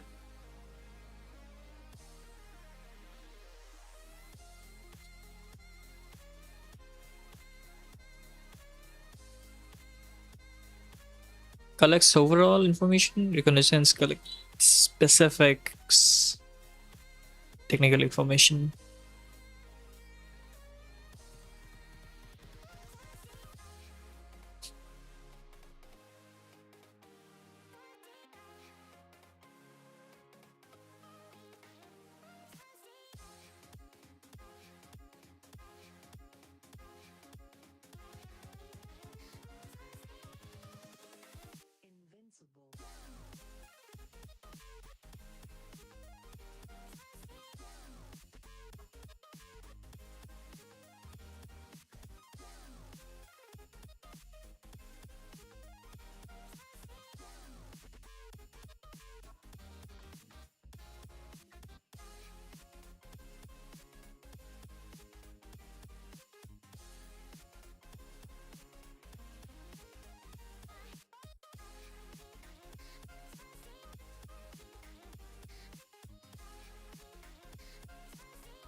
Canonical name, okay.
So it's like I can use my college's IP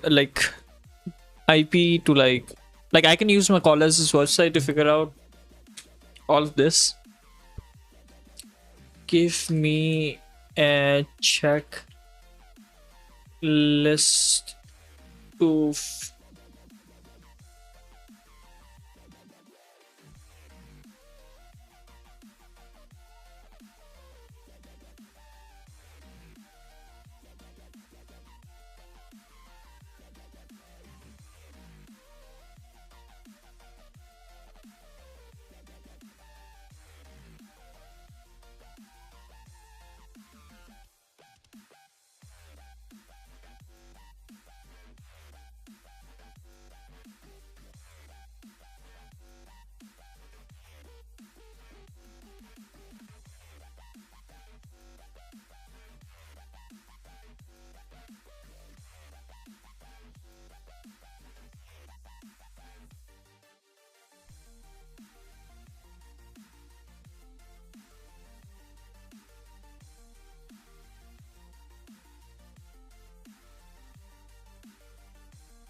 So if you just started the Hack the Box starting point labs and you're wondering how did I get started, and you've clicked on the Meow, which is the first lab, but you're still a bit confused, this is the video for you. Now I'm presuming that you've already got connected with your VPN and you've already started your first instance. If you hadn't, go back and watch the previous video and that'll show you how to do it. But if you're stuck on the Meow lab or the Fawn lab or the Dancing lab, the next couple of videos in this playlist are around. Let's jump straight into it. Task 1. What does the acronym VM stand for?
Meow Hack Box.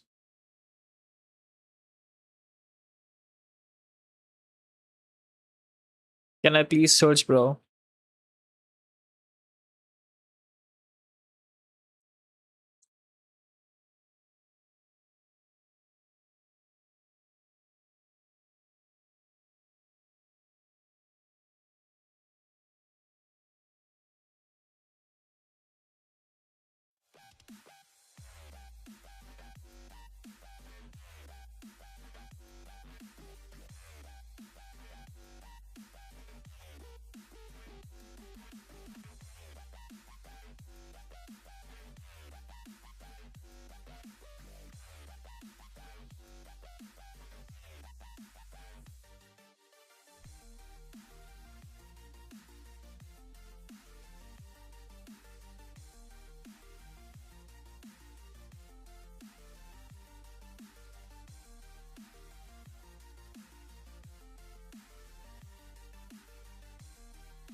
Alright, bro. Let's start. Let's cook.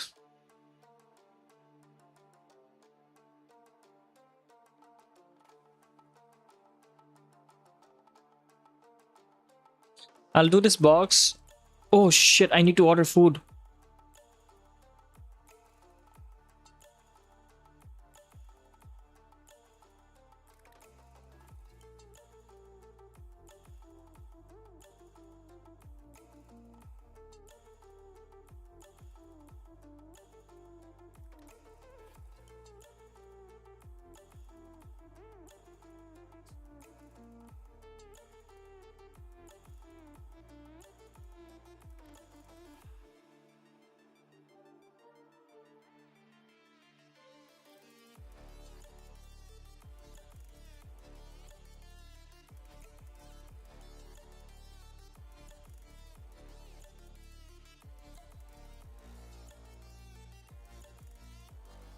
I almost forgot it was 9 already. I forgot to order food at all.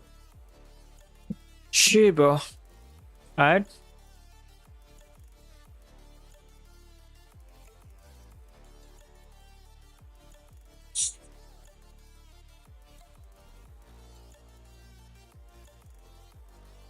Bro, this is not working.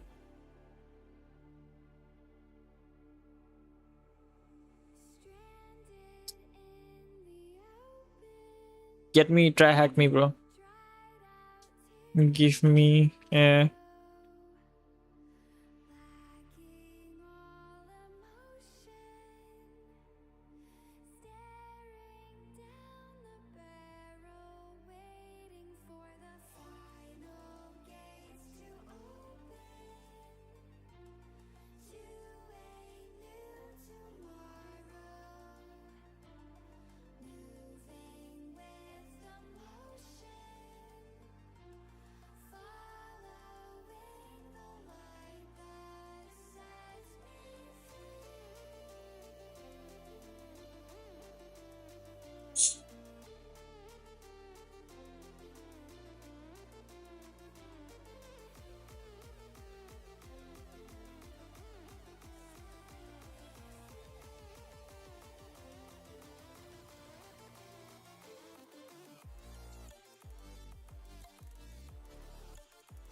Alright, let's lock in. I'll give myself, let's say, 10 minutes.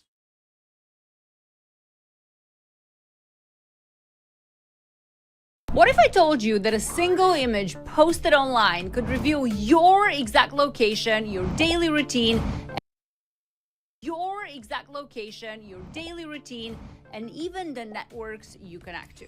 Hi, I'm Eva, and I'm excited to welcome you to another OSINT walkthrough with the Try Hack Me. Here, we build your cybersecurity skills together. Please let me know here. Will teach you why protecting your digital footprint matters more than ever. And here is the powerful, because all of this work can now be automated at scale. That's exactly why understanding these fundamental concepts is so essential. So let's start with the basics. If you haven't heard of OSINT before, no worries.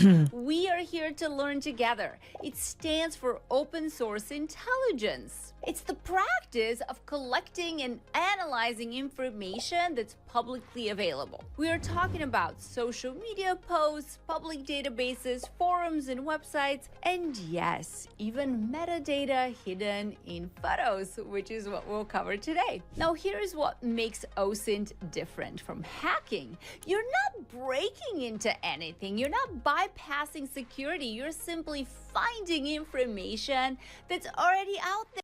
Powerful chat. Maybe some Too much, yeah, bro, clouds. please. It looks very serene. But what this is here in the challenge is they want us to download a task file. So this file, essentially, I've already downloaded it, but this is what it Is it important to download the file? looks like. Okay, essentially, if you're old enough, maybe as old as me, this would look familiar. It's a Windows XP image. Now this file looks very innocent, just thing about it is that there are some things that we don't see that usually want to see the metadata of this image. What is metadata? And describing the data. Tool called EXIF. Okay, so you tool called. What information can you possibly get with just one file? So I want to do a room that's like, fine, I'll do this room, but I want to do a room that has like, that's more beginner friendly. Is it beginner friendly? Old EXIF. Okay, so you can run this in any of your operating system that you're using, your command line, or you can also, for our purposes, use the tool in the web, which is what we're doing today. This is less powerful, but it does the job for what we need today for the challenge without downloading any additional software. If you do want to get deeper into this, you probably will want to download. Okay, so I've already loaded my Windows XP file. Let's go ahead and click upload file here. So this is the metadata, okay? It says file metadata. This is what I don't see on the surface of the image. And here I see the file name, the directory. I see all of the different timestamps. I see the permissions, right? You can see here. What is the user's avatar of? Okay, what avatar? We have no idea what we're talking about here. So let's look at our metadata granted to this user. This is kind of where we do a regular, see some hits, right? This is Wood Flint. They like taking photos, open source project. There is some posts here. Okay. Then I also see a WordPress file. Okay. This WordPress file here just seems super chill, nothing crazy. Okay. And then I see something weird here. This looks like a password, but it's not. I see is a GitHub repo. Okay, so the same user appear here, people finder, which is funny. They're certainly clever. So this appears to be the same person. Information already. Why this is important, I want you guys to think about just any picture that you send via just the text or whether you post it online has hidden metadata. And that's why I always tell everybody, just don't post your picture or strip the metadata. Signal does a really good job at stripping the metadata. Okay, what is the user's avatar of? It looks like the format is 3 letters, and we saw here that is a cat. So I'm going to go ahead. Look at this, by doing this together, your friend. They're even, who's the author of the image? Do they have any social media accounts? See, they're kind of giving us really good hints so we don't get stuck. What city is the person in currently? Okay, so let's see what information do we have so we can figure out where he is. New York currently, all right. Let's see, where do we find where this person is? Social network in my hometown. Okay, I'm from London. Seems the hint they're giving us. Ooh, I'll show you how we can find this in a different way. But the person literally had this on. But let's go to Wiggle. Now, to solve this particular question, we need to understand a powerful tool called a Wiggle. It is spelled W-I-G-L-E, and it stands for Wireless Geographic Login Engine. Sounds complicated. Network in the Wiggle as a crowdsourced map of every wireless network in the world. Its purpose is simple: to document where wireless networks exist in the world. Kind of cool. Wiggle stores information about Wi-Fi networks, Bluetooth devices, cell tower networks, and so forth. Now, before your imagination runs wild, let me be crystal clear about what Wiggle is not. Okay, this site does not store passwords, it does not let you connect to networks, and it is not a hacking tool, even though it may sound.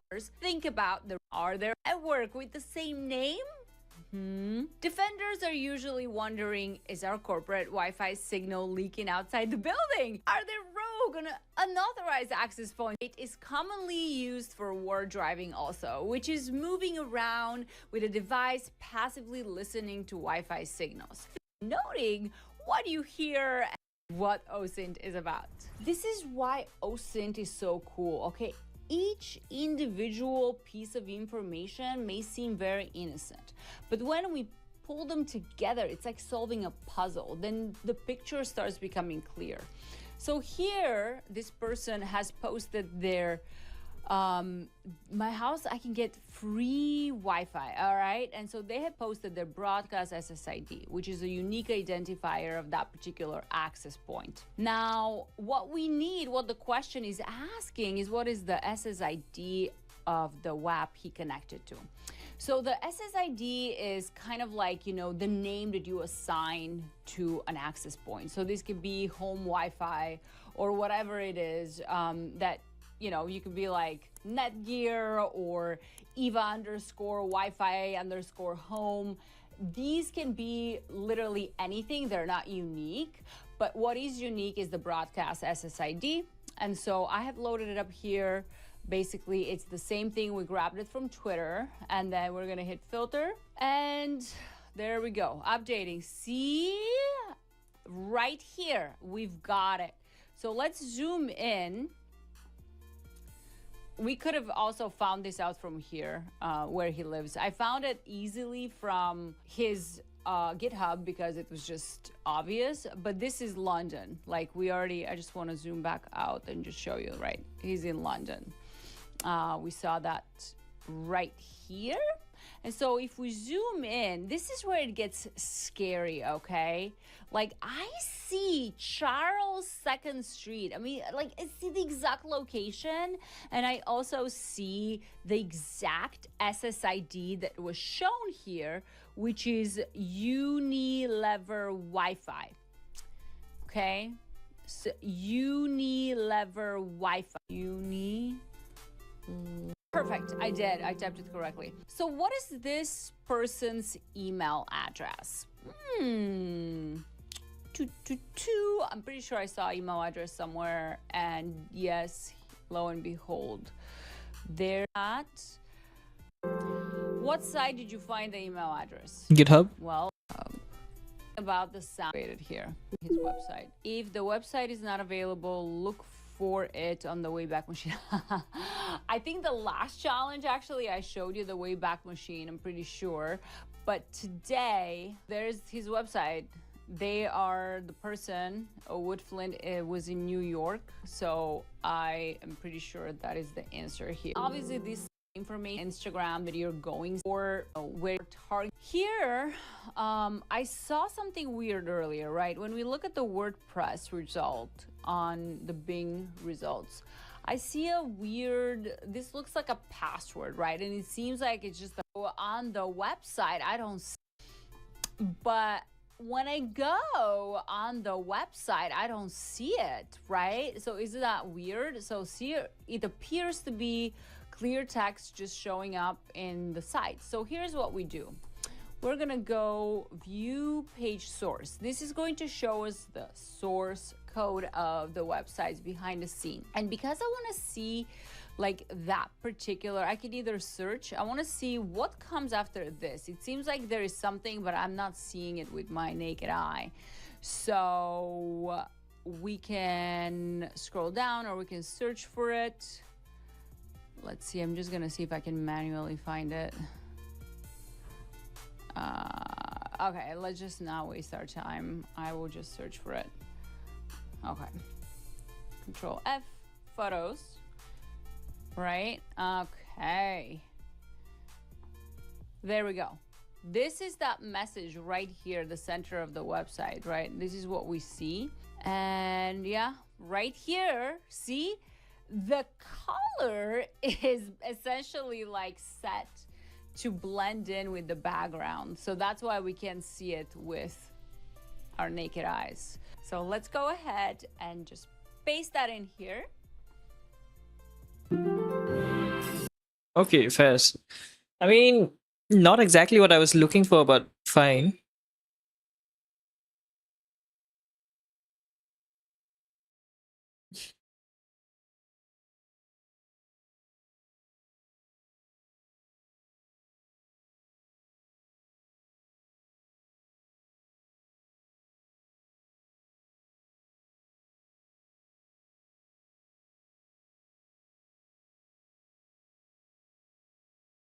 Save an image and downloads. Boom. Upload file. I'm gonna open this. Expand all.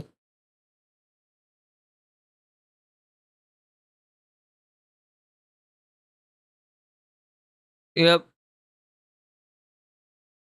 No metadata found. Huh? What did she use? Which is what amps. So this is the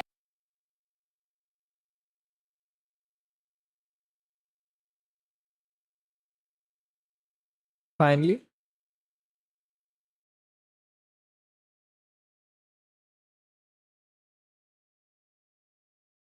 Mm-hmm.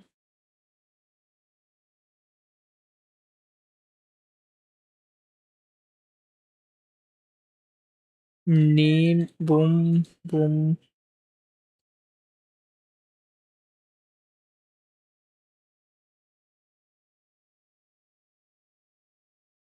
So what exactly did she find? Like only the username. metadata. Okay, it says file metadata. This is the file name, the directory. I see all of the different read-write permissions of the cell. Want to see the cell permissions? Okay, let's see what do they want us to do. No idea. I think what we need to find is who is the owner first. Okay, copyright is. I mean, for me, it does not pop out like that, did it?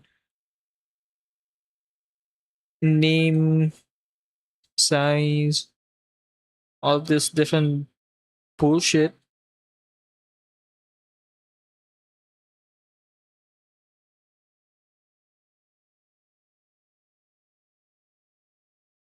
Oh, it is that. It is that. My bad.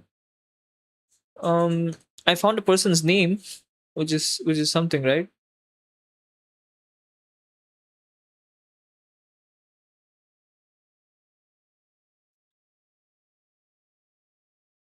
Boom.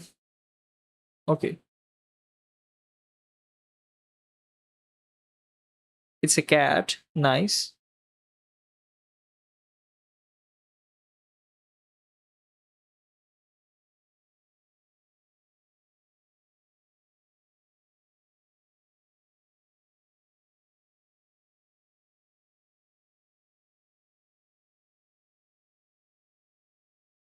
It's a cat.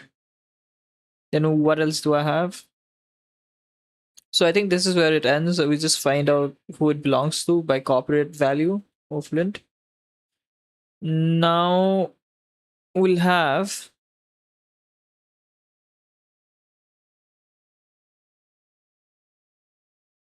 Granted to this user, Wood Flint, our investigation. I'm gonna just let's do the obvious ones, right? That the one that I saw. Which city this person is in.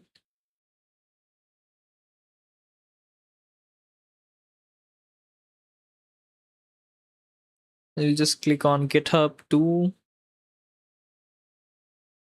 And also we'll click on his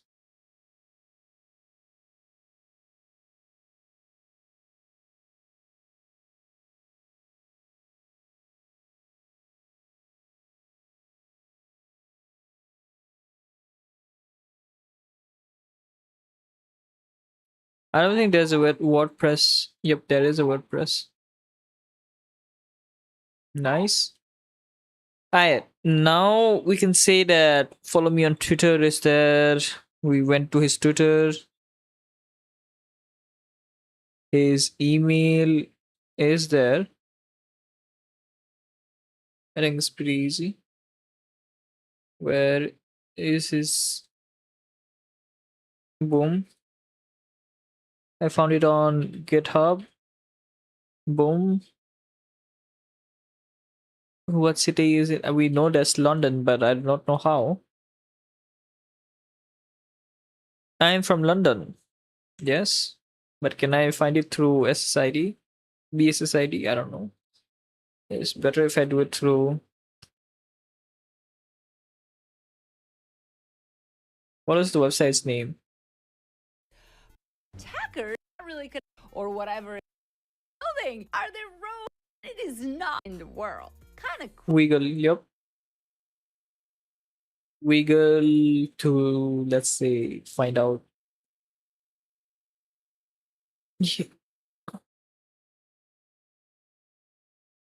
I don't want to log in. Hold on, wait a sec. Boom. Oh my god, I'll just.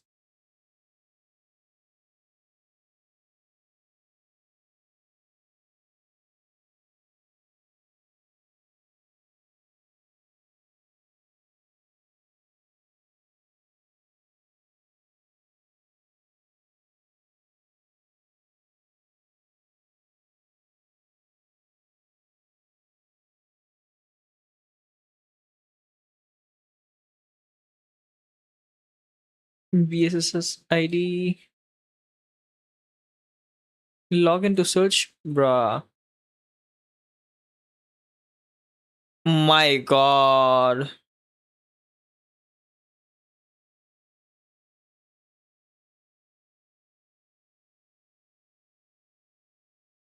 Holy sh.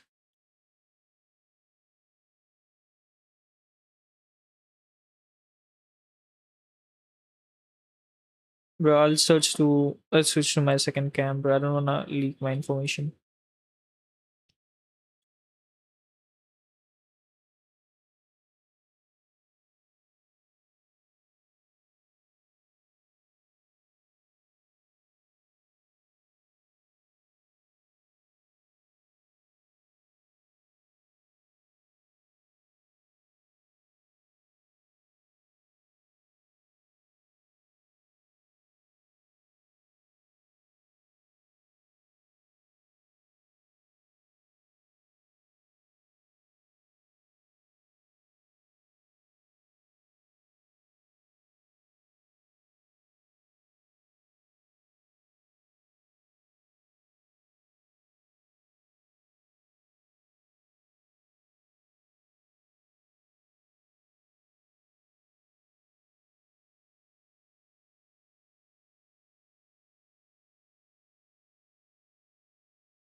Alright, bro, finally done.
Why is it showing San Francisco?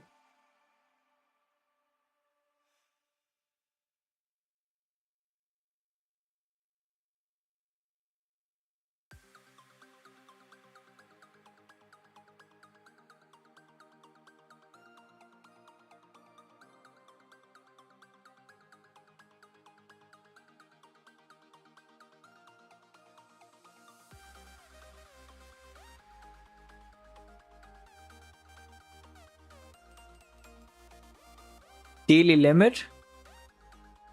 What?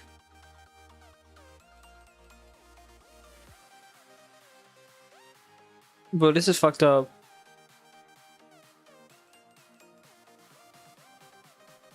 I've hit my daily limit? That's so shit, bro.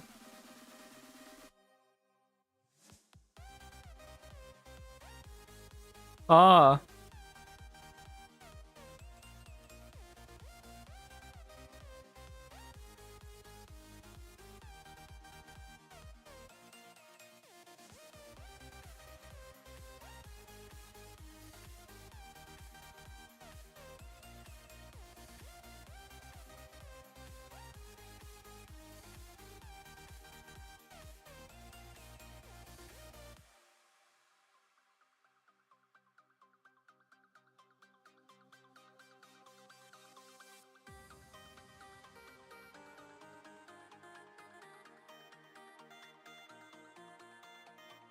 See, it's not letting me filter at all, like properly. It's showing daily limit, which is like fucked up.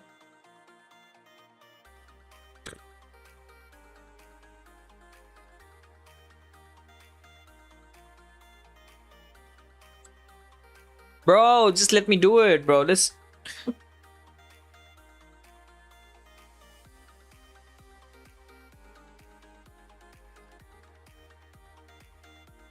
Oh, finally.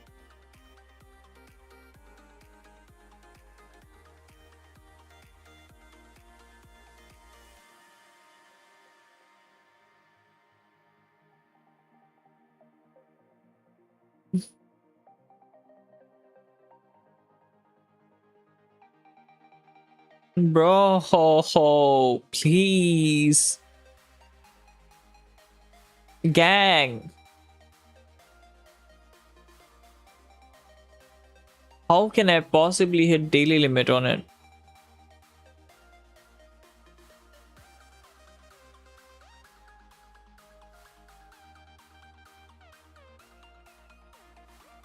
Oh my god, bro.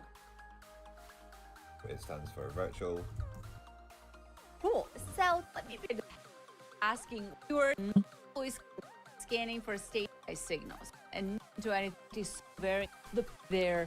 So they have sites home wide gear, these broadcast SSID, literally anything, they're not unique. But what is unique is the broadcast SSID. And so I have loaded it up here. Basically, it's the same thing. We grabbed it from Twitter and then we're gonna hit filter and there we go. Updating. See? Yes, but I can't because I hit my daily limit, which is like stupid because I'm trying to learn right here. I go grayscale and I set filter and it's doing jack shite, bro.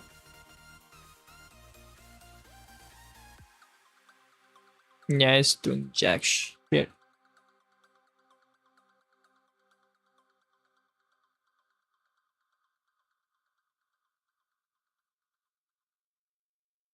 Can I say that it's like, what can I do? Yeah, same.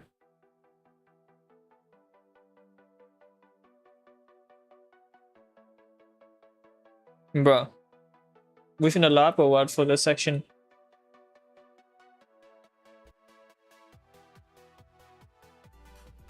Easily from his scary Erwin Uni Lever Wi-Fi. Let's see. I think I need to.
Yeah, pretty shitty experience in my case. I did not do this properly, so yeah, fine. Does not feel like a win, bro. I needed a better one. Give me a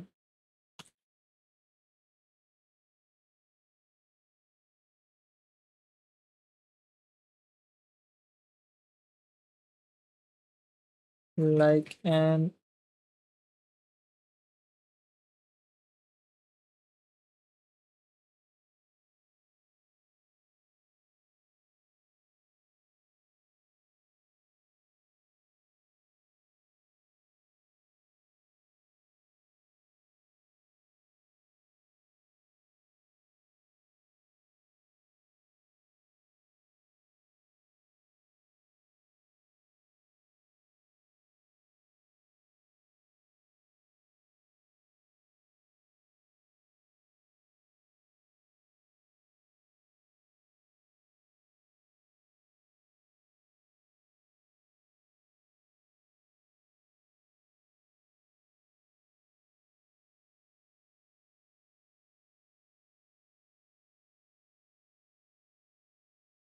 also my food is on the way, I think.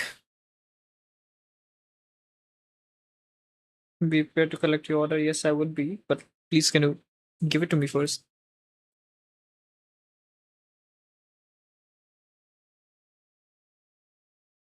I cannot even see the box.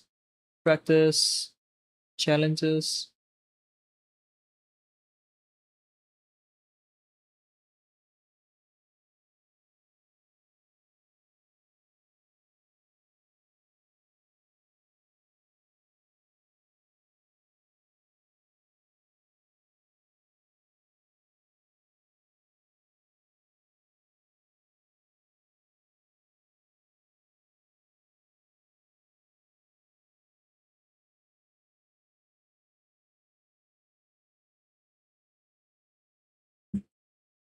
The food came over.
Shit, bro. Yeah, I'm gonna do at least one proper room before I wrap up the stream for today.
Alright, bro. I think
I wanna.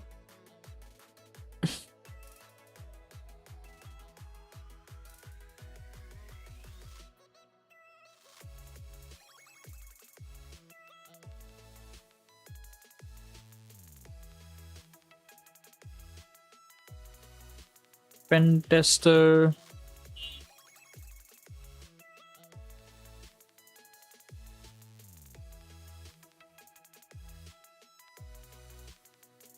I'll do this, I bro, want to introduce you properly. They have taught us this in the college, like very bare bones version guys, of if it. you haven't heard of it before, to tryhackme.com. So let's jump over to my screen here. I want to show you guys this. Tryhackme.com is an awesome new. I think it's new. I think they got started just a little bit ago, but it's an incredible learning platform. There's a registration button up on the top right. View some of the rooms and very, very cool. It does require basic up now. And now let's go to that OpenVPN configuration file page. Let me go ahead and download this. I'll make a directory for this, I guess. Let's make a THM directory, download this, save it into THM.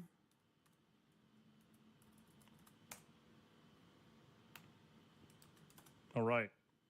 Now, THM doesn't access our OpenVPN configuration file. Okay, spun up now.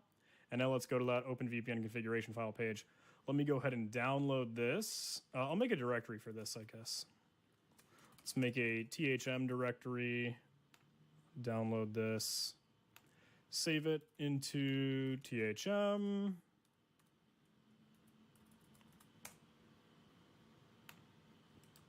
All right. Now I can sudo openvpn. Oh, I'm not even in the directory. What am I doing? I'll enter in my password so I can sudo just fine with that. And now I am connected. All right, so I'm using Terminator, so I'm going to move that up to the very, very top with the split screen, and I'll amp that up so you guys can see it. Now, if it'll refresh that page to tell me, hey, you are connected when I check out that network information. Sweet.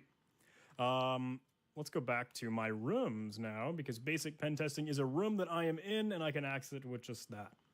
We have the IP address, so let's go ahead and take note of that. I'm actually going to start to take some notes.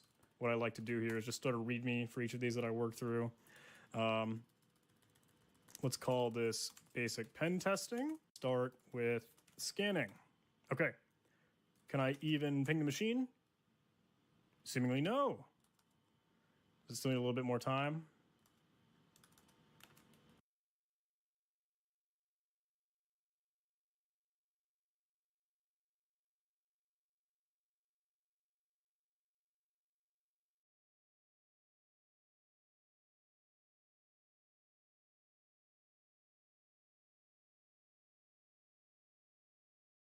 Alright. Give me terminal. I'm still connected. Hey, what are the things that I have currently now?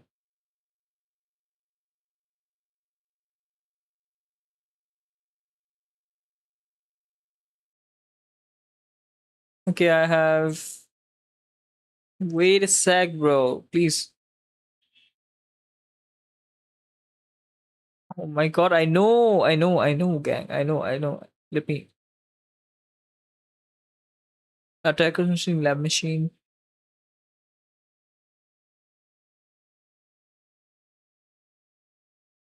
Okay, I need to. This. There we go. All right, he's up now. Ping 10.10. All right. Okay. Let's more time. There we go. All right, he's up. Ping 10.10. 10.10.100. Okay. Can I ping my own machine? Will it let me? Ping. Boom. Yes, it's letting me ping. Fair. Start scripts. All right. Let's do some nmap scans to start with. I'll use nmap tac-sc, tac-sv for default and safe scripts, or default scripts, that's what it is, and show the version numbers. And I'm going to output it into initial. Let me go ahead and create an mmap directory to do that in first. Now I will run that command, tac-on and nmap initial. So we know what we're up against for this box. I should actually supply an IP address. There we go. Okay, now our nmap results came back. Looks like we have a lot of information here. I saved that in nmap initial.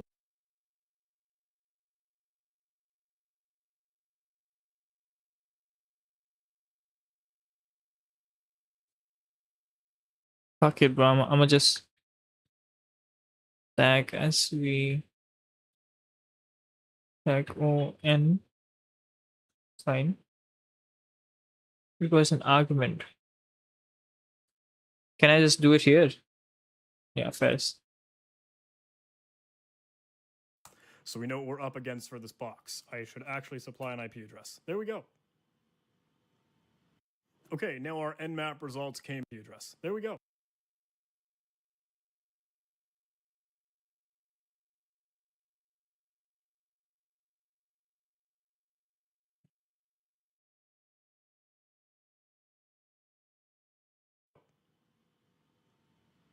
Okay, now our nmap results came back.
version detection and scripting engine.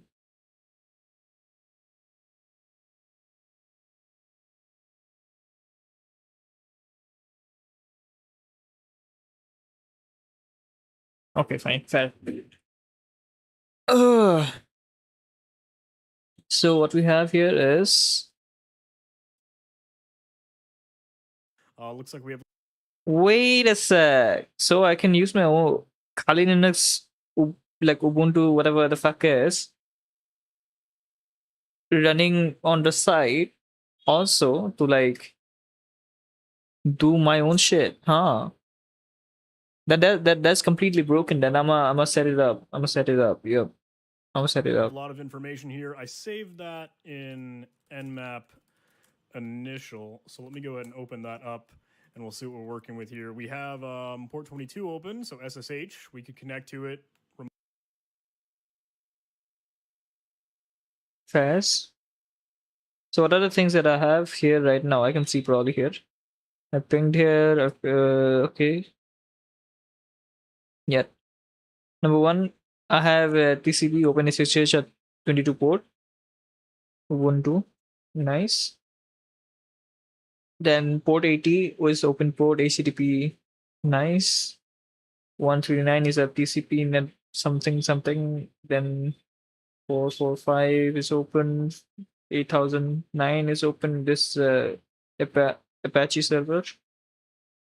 8080 TCP Tomcat Apache server again. MAC address is this. Honestly, I do not know much, but yeah, enough so that I can follow along. Also has port 80 open, so it's running a website. Has Samba open. Looks to be Linux. Okay. Host is called Basic 2. And it seems to be all. All right. So what I like to do is actually just kind of keep note of these. I'll just have like a open ports section. We saw 22, we saw 80, we saw 139, and we saw 445. Yep. Okay, so now we can go ahead. Let's actually go ahead and interact with that website that it has up and running. Let's see if I can open that up in my browser.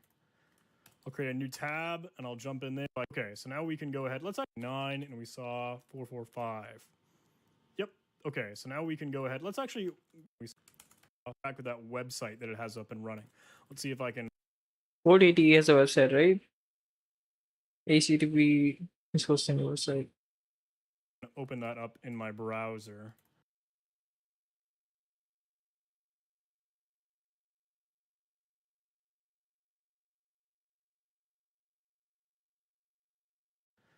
I'll create a new tab and I'll jump in there. It says undergoing maintenance. Please check back later. I'm gonna hit Control U to view the source, or just right click and view page source.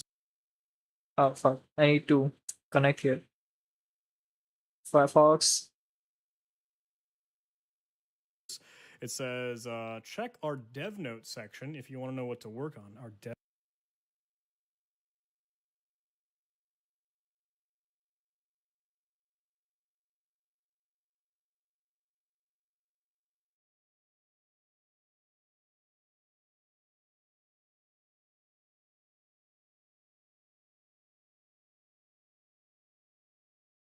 Dev note section. I don't know where that might be.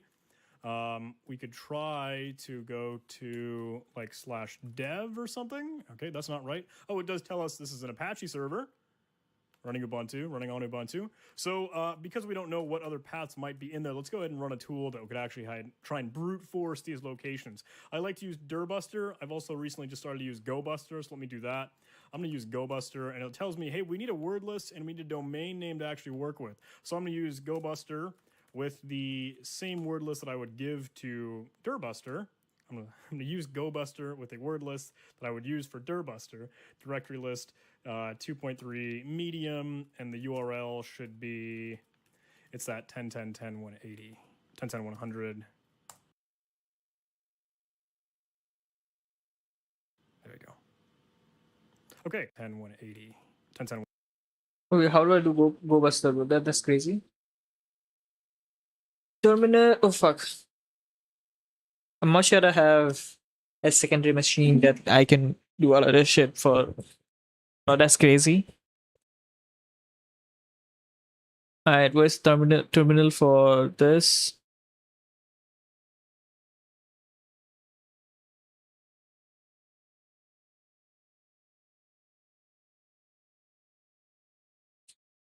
Fuck, bro. Chill out, gang. Alright, fine. Yep. Go Buster.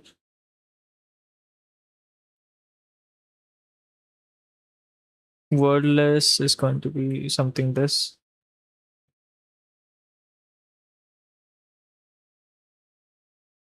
Can I not do Go Buster? Just like 100. There we go. can I just Go Buster and just put the IP and it shall work directly?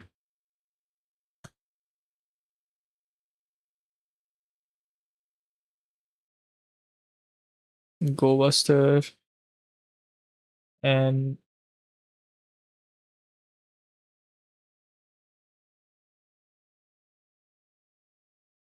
I need the HTTP, my bad.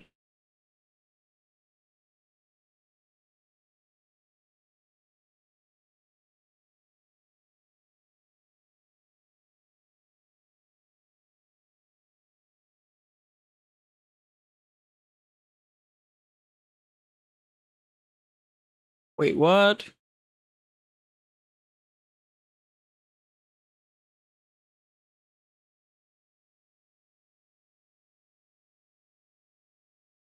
Flags, debug, help, no color, word lists. For URL, I don't have much. What?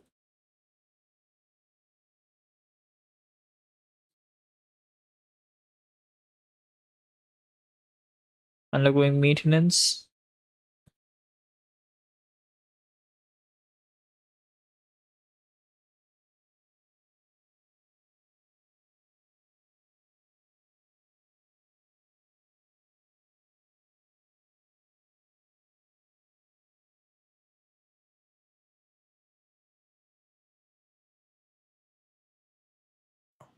List 2.3 with the same word list that I would give to Buster.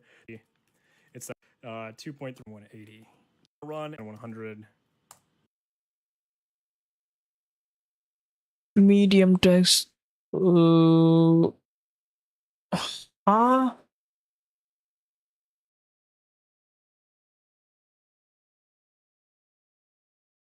Yeah, I can't do shit, bro.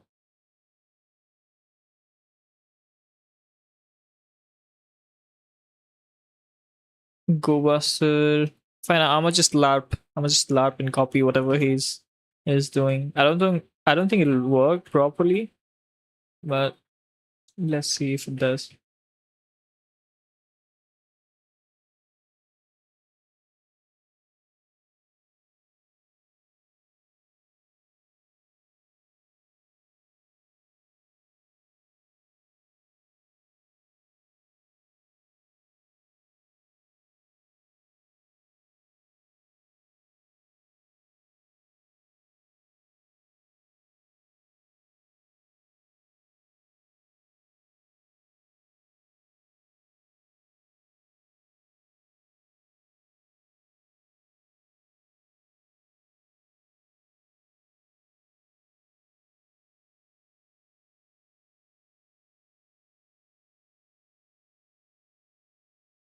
There we go.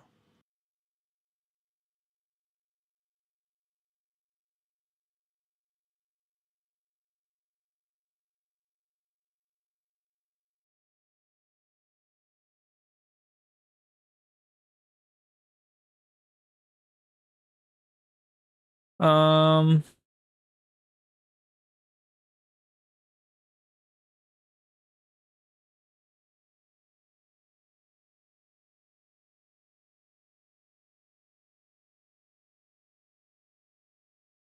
Boom.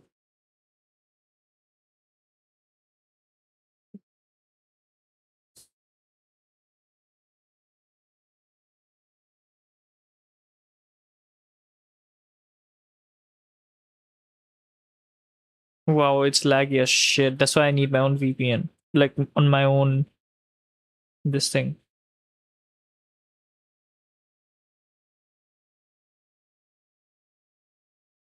Go Buster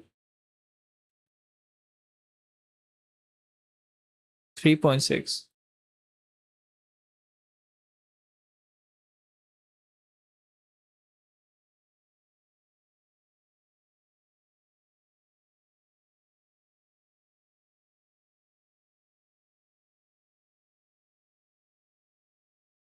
Wow.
Okay, now Durbuster is going to run, and we'll let that go for a little bit of time.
Holy shit, bro, that took a long time. I like to do some other enumeration, so because we 10, 10, 100. There we go. Okay, now Durbuster is going to run, and we'll let that go for a little bit of time. I like to do some other enumeration, so because we knew that 445 is open for SMB, well, we can go ahead and start another scan. Oh, it actually just found a result though. It found development. So let's pivot and just go see what's in development. It got a 301, so it might have redirected somewhere or something. Let's see. /development.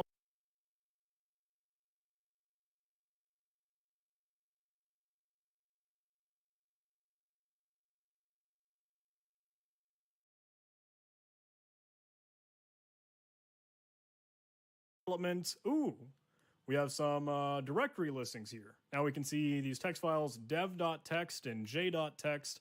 Let's see what dev is. Since I've been messing with that strut stuff, and it's pretty cool. I haven't made any real web apps yet. Blah, blah, blah. I'm using version 2.5.12 because other versions were giving me trouble. Is that the one that's insecure? Apache struts? Okay, maybe we could use that. And -k, SMB has been configured. Okay, -k. And I got Apache set up. We'll put in our content later. J. What are we even being asked to do? What are kind of the prompts inside of this room here? We can go see. It says, deploy the machine and connect to our network. Okay, we did that. We can hit completed. We can just kind of mark these if we did them. Some of them don't need an answer. No answer needed. Find the services exposed by the machine. We did that with Nmap. What does that hint say? Does it tell us? Oh yeah, use Nmap. That's awesome. One of the things I really, really like about Try Hack Me is about how open and transparent it is with your learning. Like, even if you scroll to the top here, they'll willingly give you write-ups. Like, community written, community, like, produced. If you want to click on that, if you got stuck on something, if you wanted to, there's no shame. And this, the whole point is to learn, the whole point is to practice. And I think that's awesome that Try Hack Me is open about that. Okay. Let's get back to it. What is the name of the hidden directory in the web server? Enter name without / Oh, we just found that. That is development, which we can go ahead and submit. Yep. Oh, and let's mark that other one as completed too. User brute forcing to find the username and password. Okay. What is the username? What is the password? Okay. What was the name of the other user you found? Find any vectors for privesc. And what was the final password you obtained? Huh. This is good because it also, the asterisk that it shows you is like the kind of length, so you have at least an idea of what it's looking for. That's kind of cool. So let's get these usernames. We found development, and it looks like there's nothing else that we could particularly look through. What is that j.txt? We didn't see him. I've been auditing the contents of it set shadow to make sure we don't have any weak credentials, and I was able to crack your hash really easily. You know our password policy, so please change it. For J and K. Huh. Okay, so let's go try to crack your hash really quick. We could particularly look through. What is that J?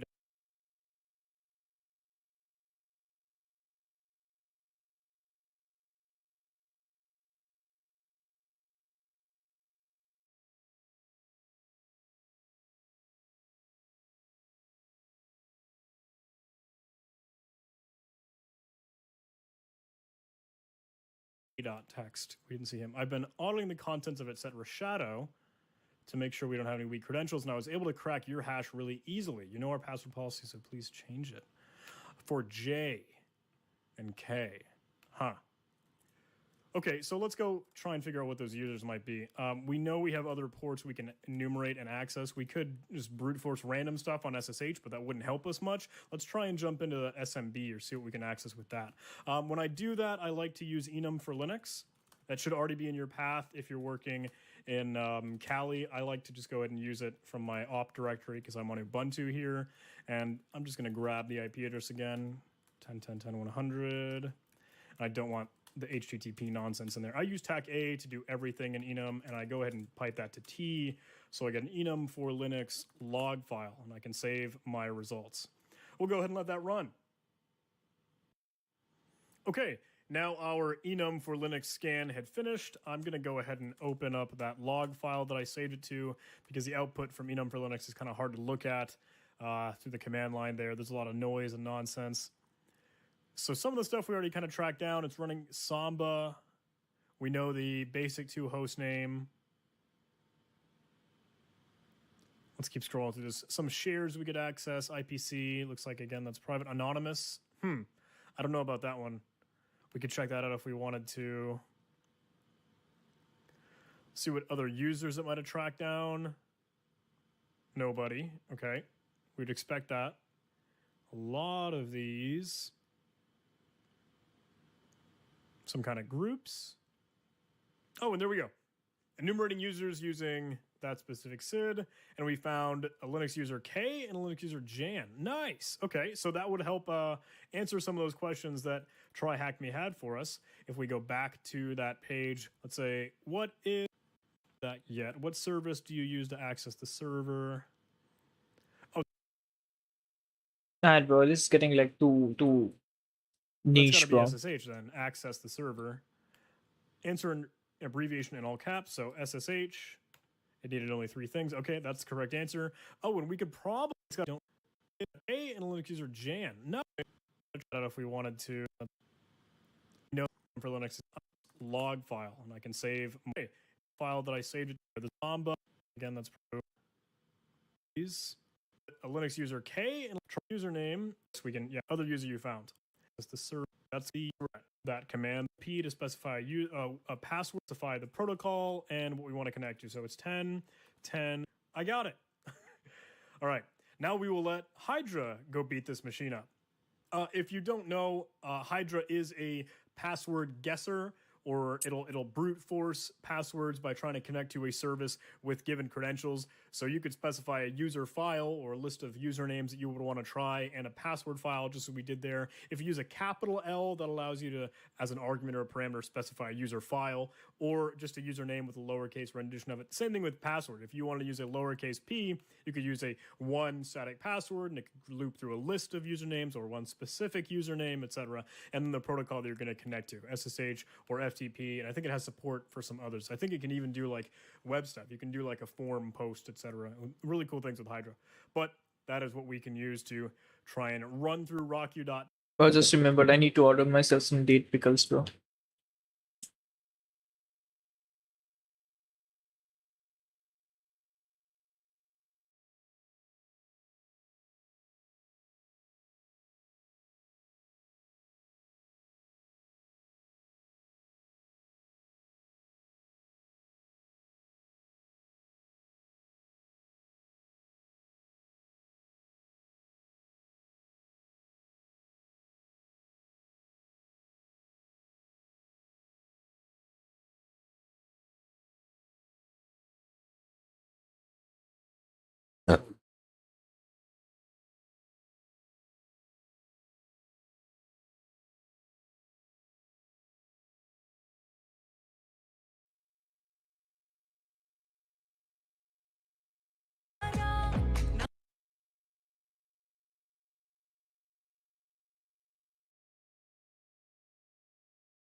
Shit, I want date pickle that I can eat alongside with my food, bro. I'm craving that shit, bro.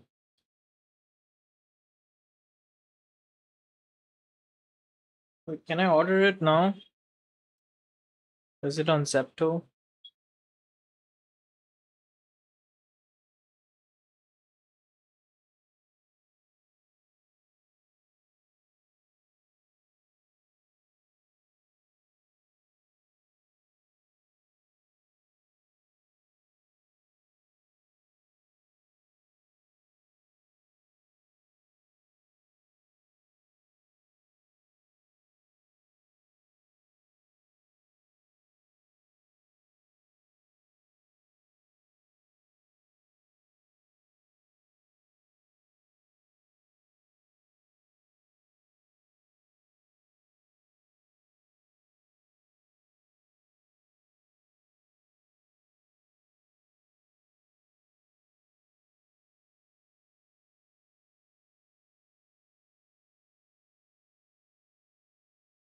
Ratings.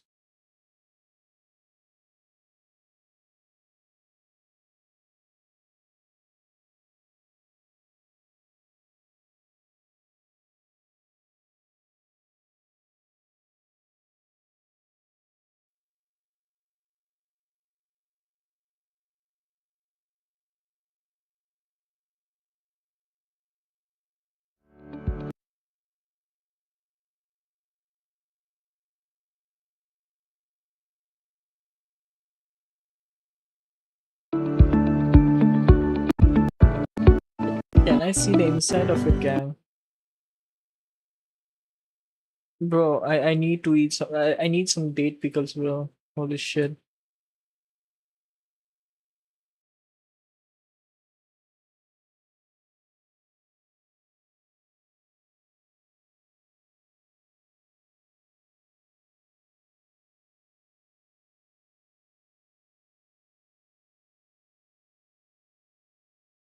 Nah, gang. It's not over there. Fuck text it. and attempt to spray that service and guess passwords until we could try and log in with it. Okay, looks like we got a credential. Looks like Hydra was able to successfully brute force and actually log in through SSH with a password with the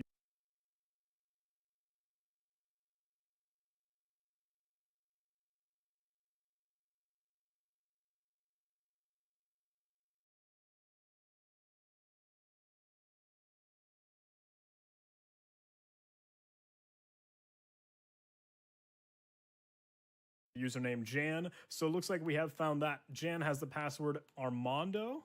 I don't know. I don't like to pretend. All right. What is the password? We can go ahead and submit that. Armando. Submit. And there we go. That answer is correct. Okay, so we could, at that point, log into the machine now, right? So let's go ahead and take note of this. Let's say found credentials, or we should actually note how we got all those answers. Questions and answers. Hidden directory on the web server. That is /development. Found via GoBuster. And let's get another one here. The username, Jan and K. Found via enum for Linux. And then password, J Armando, found via Hydra with SSH. There we go. Okay, so found credentials. We have J and Armando. That's why I've been saying Armanda, and that's not how you say that whatsoever because there's an O at the end. It's Armando. All right. Let's SSH into that machine. We can SSH to Jan at 10.10.100.180.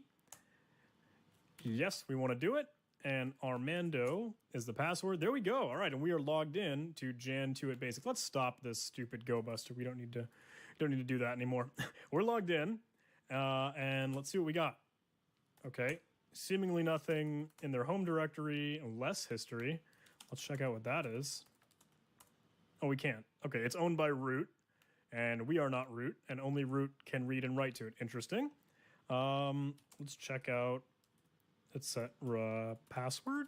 Just some manual kind of bumping around. Tomcat 9 is in there. K is in there. We see that. Okay. Can we do anything with sudo to privesc? Nope. We cannot run sudo on basic 2. Okay. Well, we can't read its at shadow. Can we see any other user's home directories? Let's move into K. We can move into K. Oh, she has a pass.back file. Can we read that? No, we cannot. Oh, she has a vim info file. Cat vim info. Nope, still can't read those. All right, well, to speed up our enumeration process, typically when I get on a machine, I like to run linenum, or now kind of the new one, linpeas. I can show you that. linpeas GitHub. One of the privilege escalation awesome sweet scripts. These are hilarious. I love that image. And linpeas. Linpeas will let us do this in Linux. It has a sh script we could just go ahead and run. And it's pretty pointed. It gives you a nice highlighted color output as to what things could be used as a potential privilege escalation vector, et cetera, et cetera. So I have that currently just in my opt directory with linpeas and linpeas sh. We can go ahead and actually SCP that over, though. Let's SCP it because we have Jan's credentials through SSH. Jan 10.10.100.180, and we need to specify the file that we want to bring over. So linpeas, and let's go ahead and put it in dev shm. I like to put things in dev shm for shared memory. It works well for us. Okay, it looks like that copied over. Let's go check out dev shm. And there it is. All right, linpeas. Oh, let's tack L. Yeah, okay, cool. Let's mark it as executable. And now let's go ahead and run linpeas. /linpeas, and I'm going to t that to a file so I have the output. linlog.txt, and let's go. Okay, so that's going to run through a ton of stuff. It'll make our lives a lot easier because we won't have to do that manual checking all on our own. And once it's done, we can go ahead and take a look through it. Actually, let me just scroll up now so you can get a good idea as to what this is doing and how. So LinPeas gives you a little legend or what you're actually going to be looking at with the colors that LinPeas gives you in its output. For things that are red and yellow, that is very, very much likely a privilege escalation vector. For things that are in red, you should take a look at that because you could, if you explore it, do some manual stuff with it, you could probably find a route or vector in that. So scrolling through, we know the operating system kind, old version of sudo, maybe we could have used that. Path looks okay. I'm looking for those red and yellow things. The nice, quick, easy hits that LinPeas helps us figure out. Oh, it's interesting. We have a lot of Perl and Python in here. We have GCC. All right, so things running as root. Those are things we should check out. There's a weird one running at root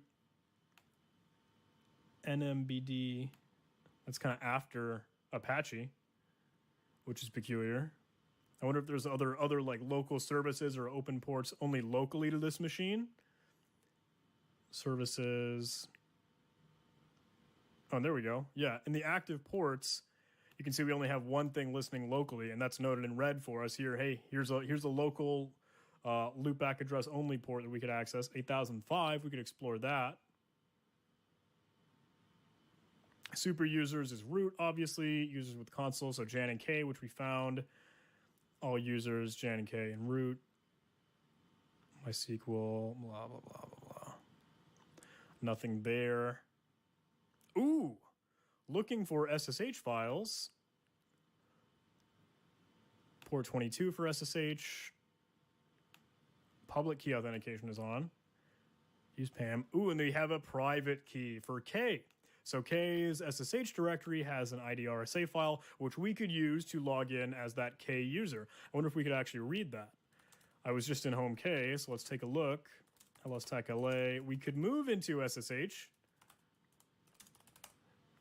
And we can read her private key. All right, let's do that. Let's cat that IDRSA file. There's a lot here. Begin RSA private key. I'm going to go ahead and just store this in a new file. Let's say nano K ID RSA. Let's paste that all in here, just a quick nano file. And then we can mark it as only read-only by us because that's how IDRSA and private keys like to be used for SSH. So SSH TAC I with that K IDRSA with the K user at 10.10.100.180.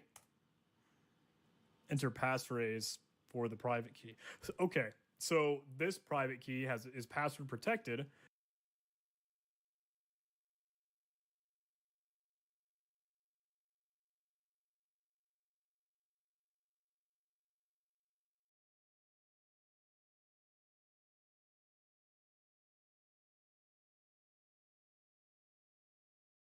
What could we do to figure out what that password is? Enter John the Ripper, right? So John the Ripper, if you don't know, has a cool tool that comes with it, SSH to John, and you've probably seen a lot of these between like JWT to John or zip to John for other things that John can still crack. Let's go ahead and say SSH to John with our KD IDRSA, and now we have that hash that John the Ripper could understand, but not just the original file. So we have to run that tool before we give this file to John the Ripper to run and work with. So I'll call that for John.txt or whatever. Doesn't matter. Now we could go ahead and actually run John the program itself with that for John utility or that for John file because we just saved all those hashes in a thing that it could use. I should specify a word list here, and because we can use rocku, let's actually do that. We can use tac word list equals, and I have rocku.txt, which is a big long dictionary file of common and known kind of oftenly used passwords. So okay, it found it right away. It found beeswax. That is apparently the password for KIDRSA. So what is left in our command here? Oh, all we need is that final password you obtain. Let's go let's go get that. Now that we have a new user, maybe we have a little bit more access. So SSH tac I with K at 10, 10, 100, 180, and we'll want to use the passphrase beeswax. All right, and now we're logged in as that K user. So we could ls check out our home directory. Now we have access to that pass.back file. It's owned by us, so let's check it out. And here is a really long, strong password that will follow as the password policy. That looks like exactly what that last question might be asking for, and it is. All right. Okay, well, we can mark those other ones as completed, and boom, we did it. We completed, and it is. All right. Okay, well, we can mark those other ones as completed, and boom, we did it. We completed the basic penetration testing room in TryHackMe. So I won't go through, I guess, like rooting this machine or doing anything with it. You might be able to drop some like kernel exploits or explore some other privilege escalation venues, like that weird port that we saw locally. Maybe that has some good stuff for it. I just kind of wanted to make this video to show you guys TryHackMe, and I'd really like to do a lot more videos for a lot of these stuff. I think a lot of them are fun, and really you can learn a lot. Obviously, this was kind of a beginner, basic a room here. You can see kind of the difficulty there, but I think there's a lot that you can do with this, and I really like all the variety in the different kind of rooms that they offer. So I hope you guys go check out TryHackMe. If you haven't, please go do. If you're willing to kind of drop just a little bit to get that Kali machine, maybe that'll come in handy. And the speed to work with the machines actually really, really does help when you're trying to scan things or spin up the virtual machine. You can see it took me a little bit to go through a lot of that. So go for it. I really hope you guys enjoyed this. Thank you guys so much for watching. If you did like this video, please hit that like button. If you didn't, don't do anything. Rewatch it again until you like it. Just keep watching the same video until you decide you like it. A comment would be great to see. I'd love to hear your feedback, constructive criticism. Subscribe, maybe. Discord, Patreon, PayPal, Instagram, Facebook.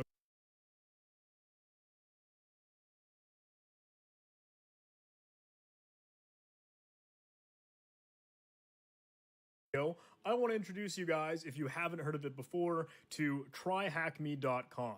So let's jump over to my school. There is a, I guess, that is the Kali machine that you can control you to view the source.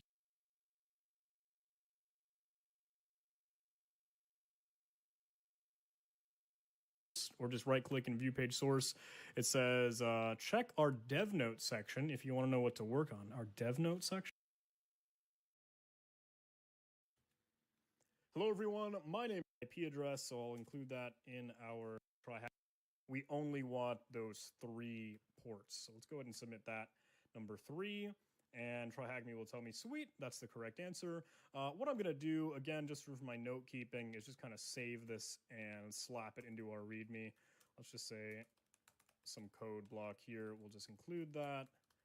And we could say, what is this machine vulnerable to? So answer in the form of all of these things. And what I want to show you, if you don't already know, is that Nmap can do some crazy cool things with its scripting engine. So you can use TAC script, and you can also specify what kind of script you want to run from that. So you can use SMB, and SMB with a prefix, with kind of an asterisk or a wildcard here, will run everything that could use as a script under that SMB family. So let me go ahead and fire that off. And I think I could track down like NSE scripts. There we go. Yeah. So there are tons of these over in user share, Nmap in my case, scripts all about VNC, all about TFTP, all about FTP, tons and tons of Nmap scripting engine scripts that you can go ahead and check out and see what they're really doing. Let's look for those that have SMB in the name. So it'll look through all of these different things. 17010 is hopefully what it will trigger on. But let's take a look at what that script actually is and what it's doing. So I'll fire that up in Sublime Text. It looks like this is some cool stuff. And if you want to do more research on the Nmap scripting engine, you absolutely could.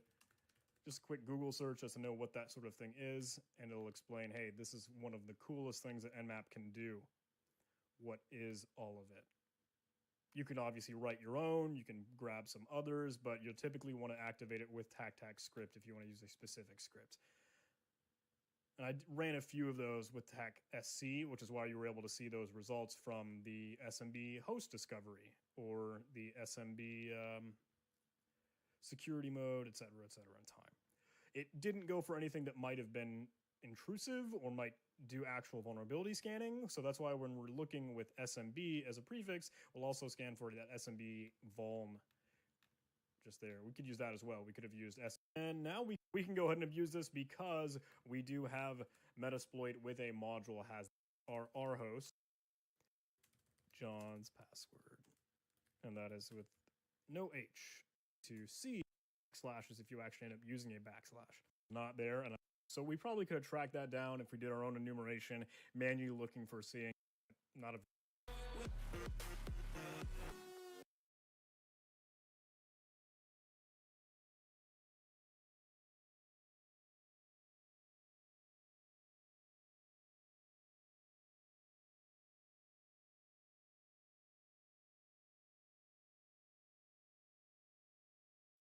What's going on, guys, and welcome back. So today I have actually a kind of special video for you. This is the first Hack the Box I've done on this channel. I used to do Hack the Box, and I actually just didn't like their site. I thought it was kind of not very well done at the time, and this was years ago. And then someone recommended it. I was like, all right, I'll check it out, you know.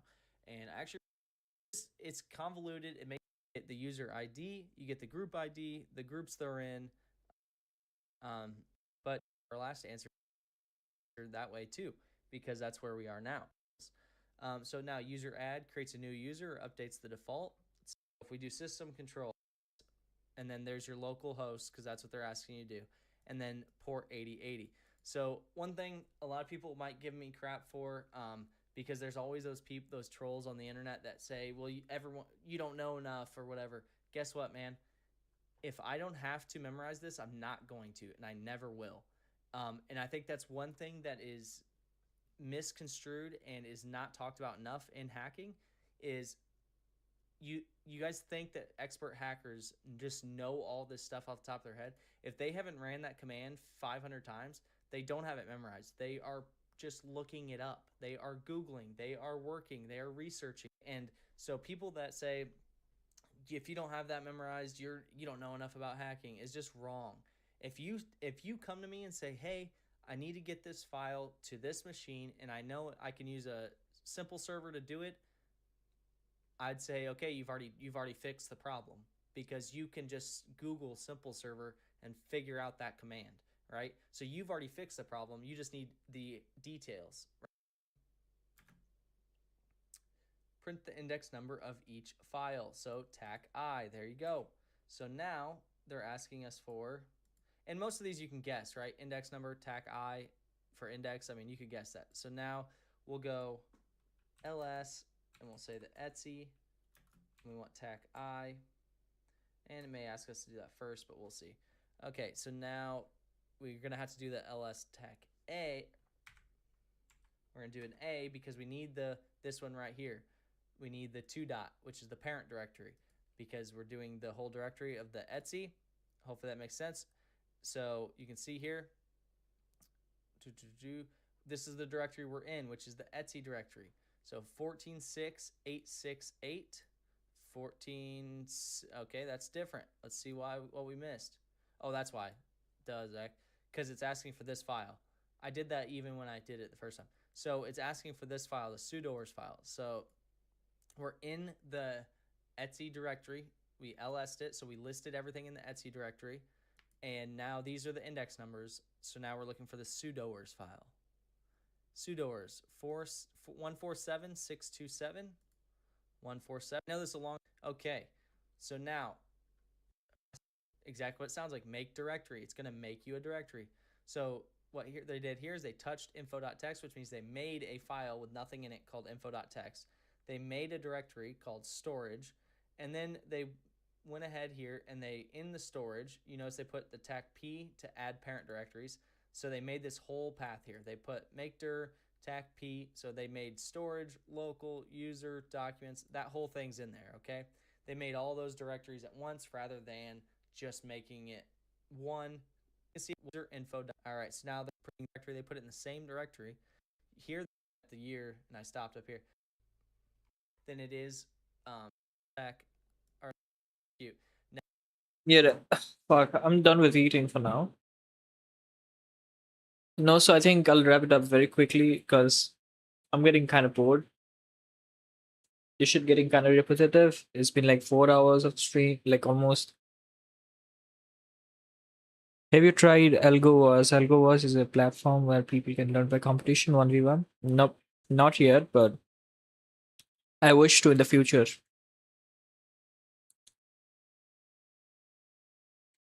Yeah, bro, it's like me for now. I'm pretty new to this ethical hacking stuff. And day after tomorrow, I have an exam which I'm also preparing for. So yeah, I'll check it out in the near future.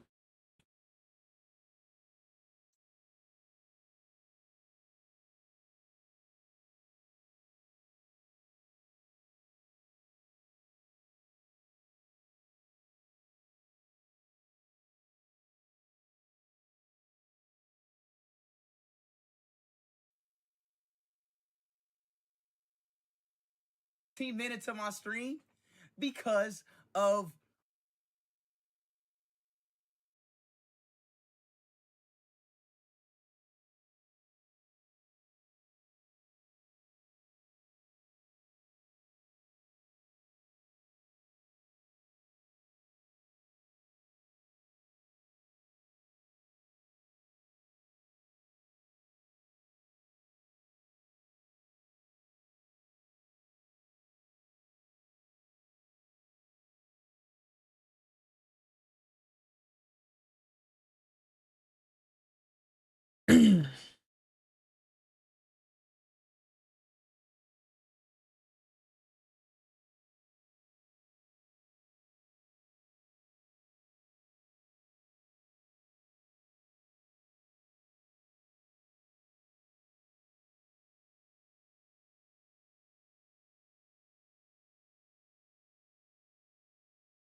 Yeah, I think out of this pretty easy. I don't have to like break my head over it.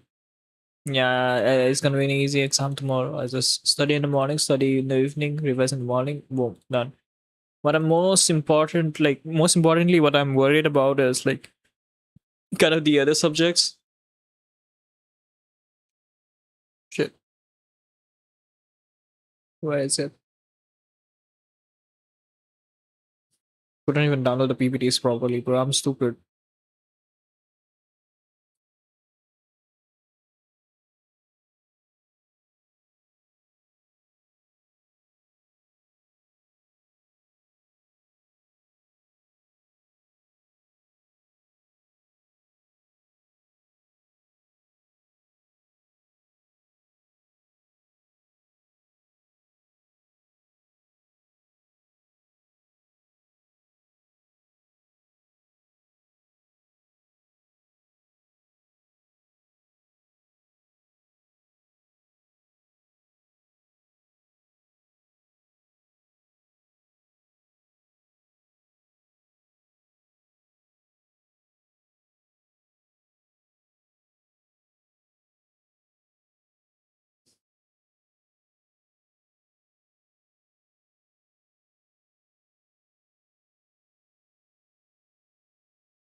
Bad requests.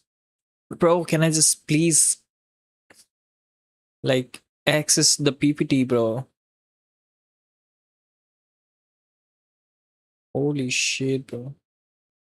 Can I or can I not, please?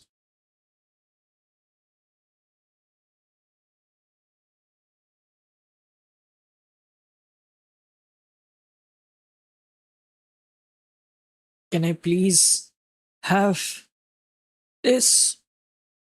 Alright, but that's enough for today. I think I'm wrap it up. I'm done cooking. Thanks for whoever was in my chat for like 2 seconds.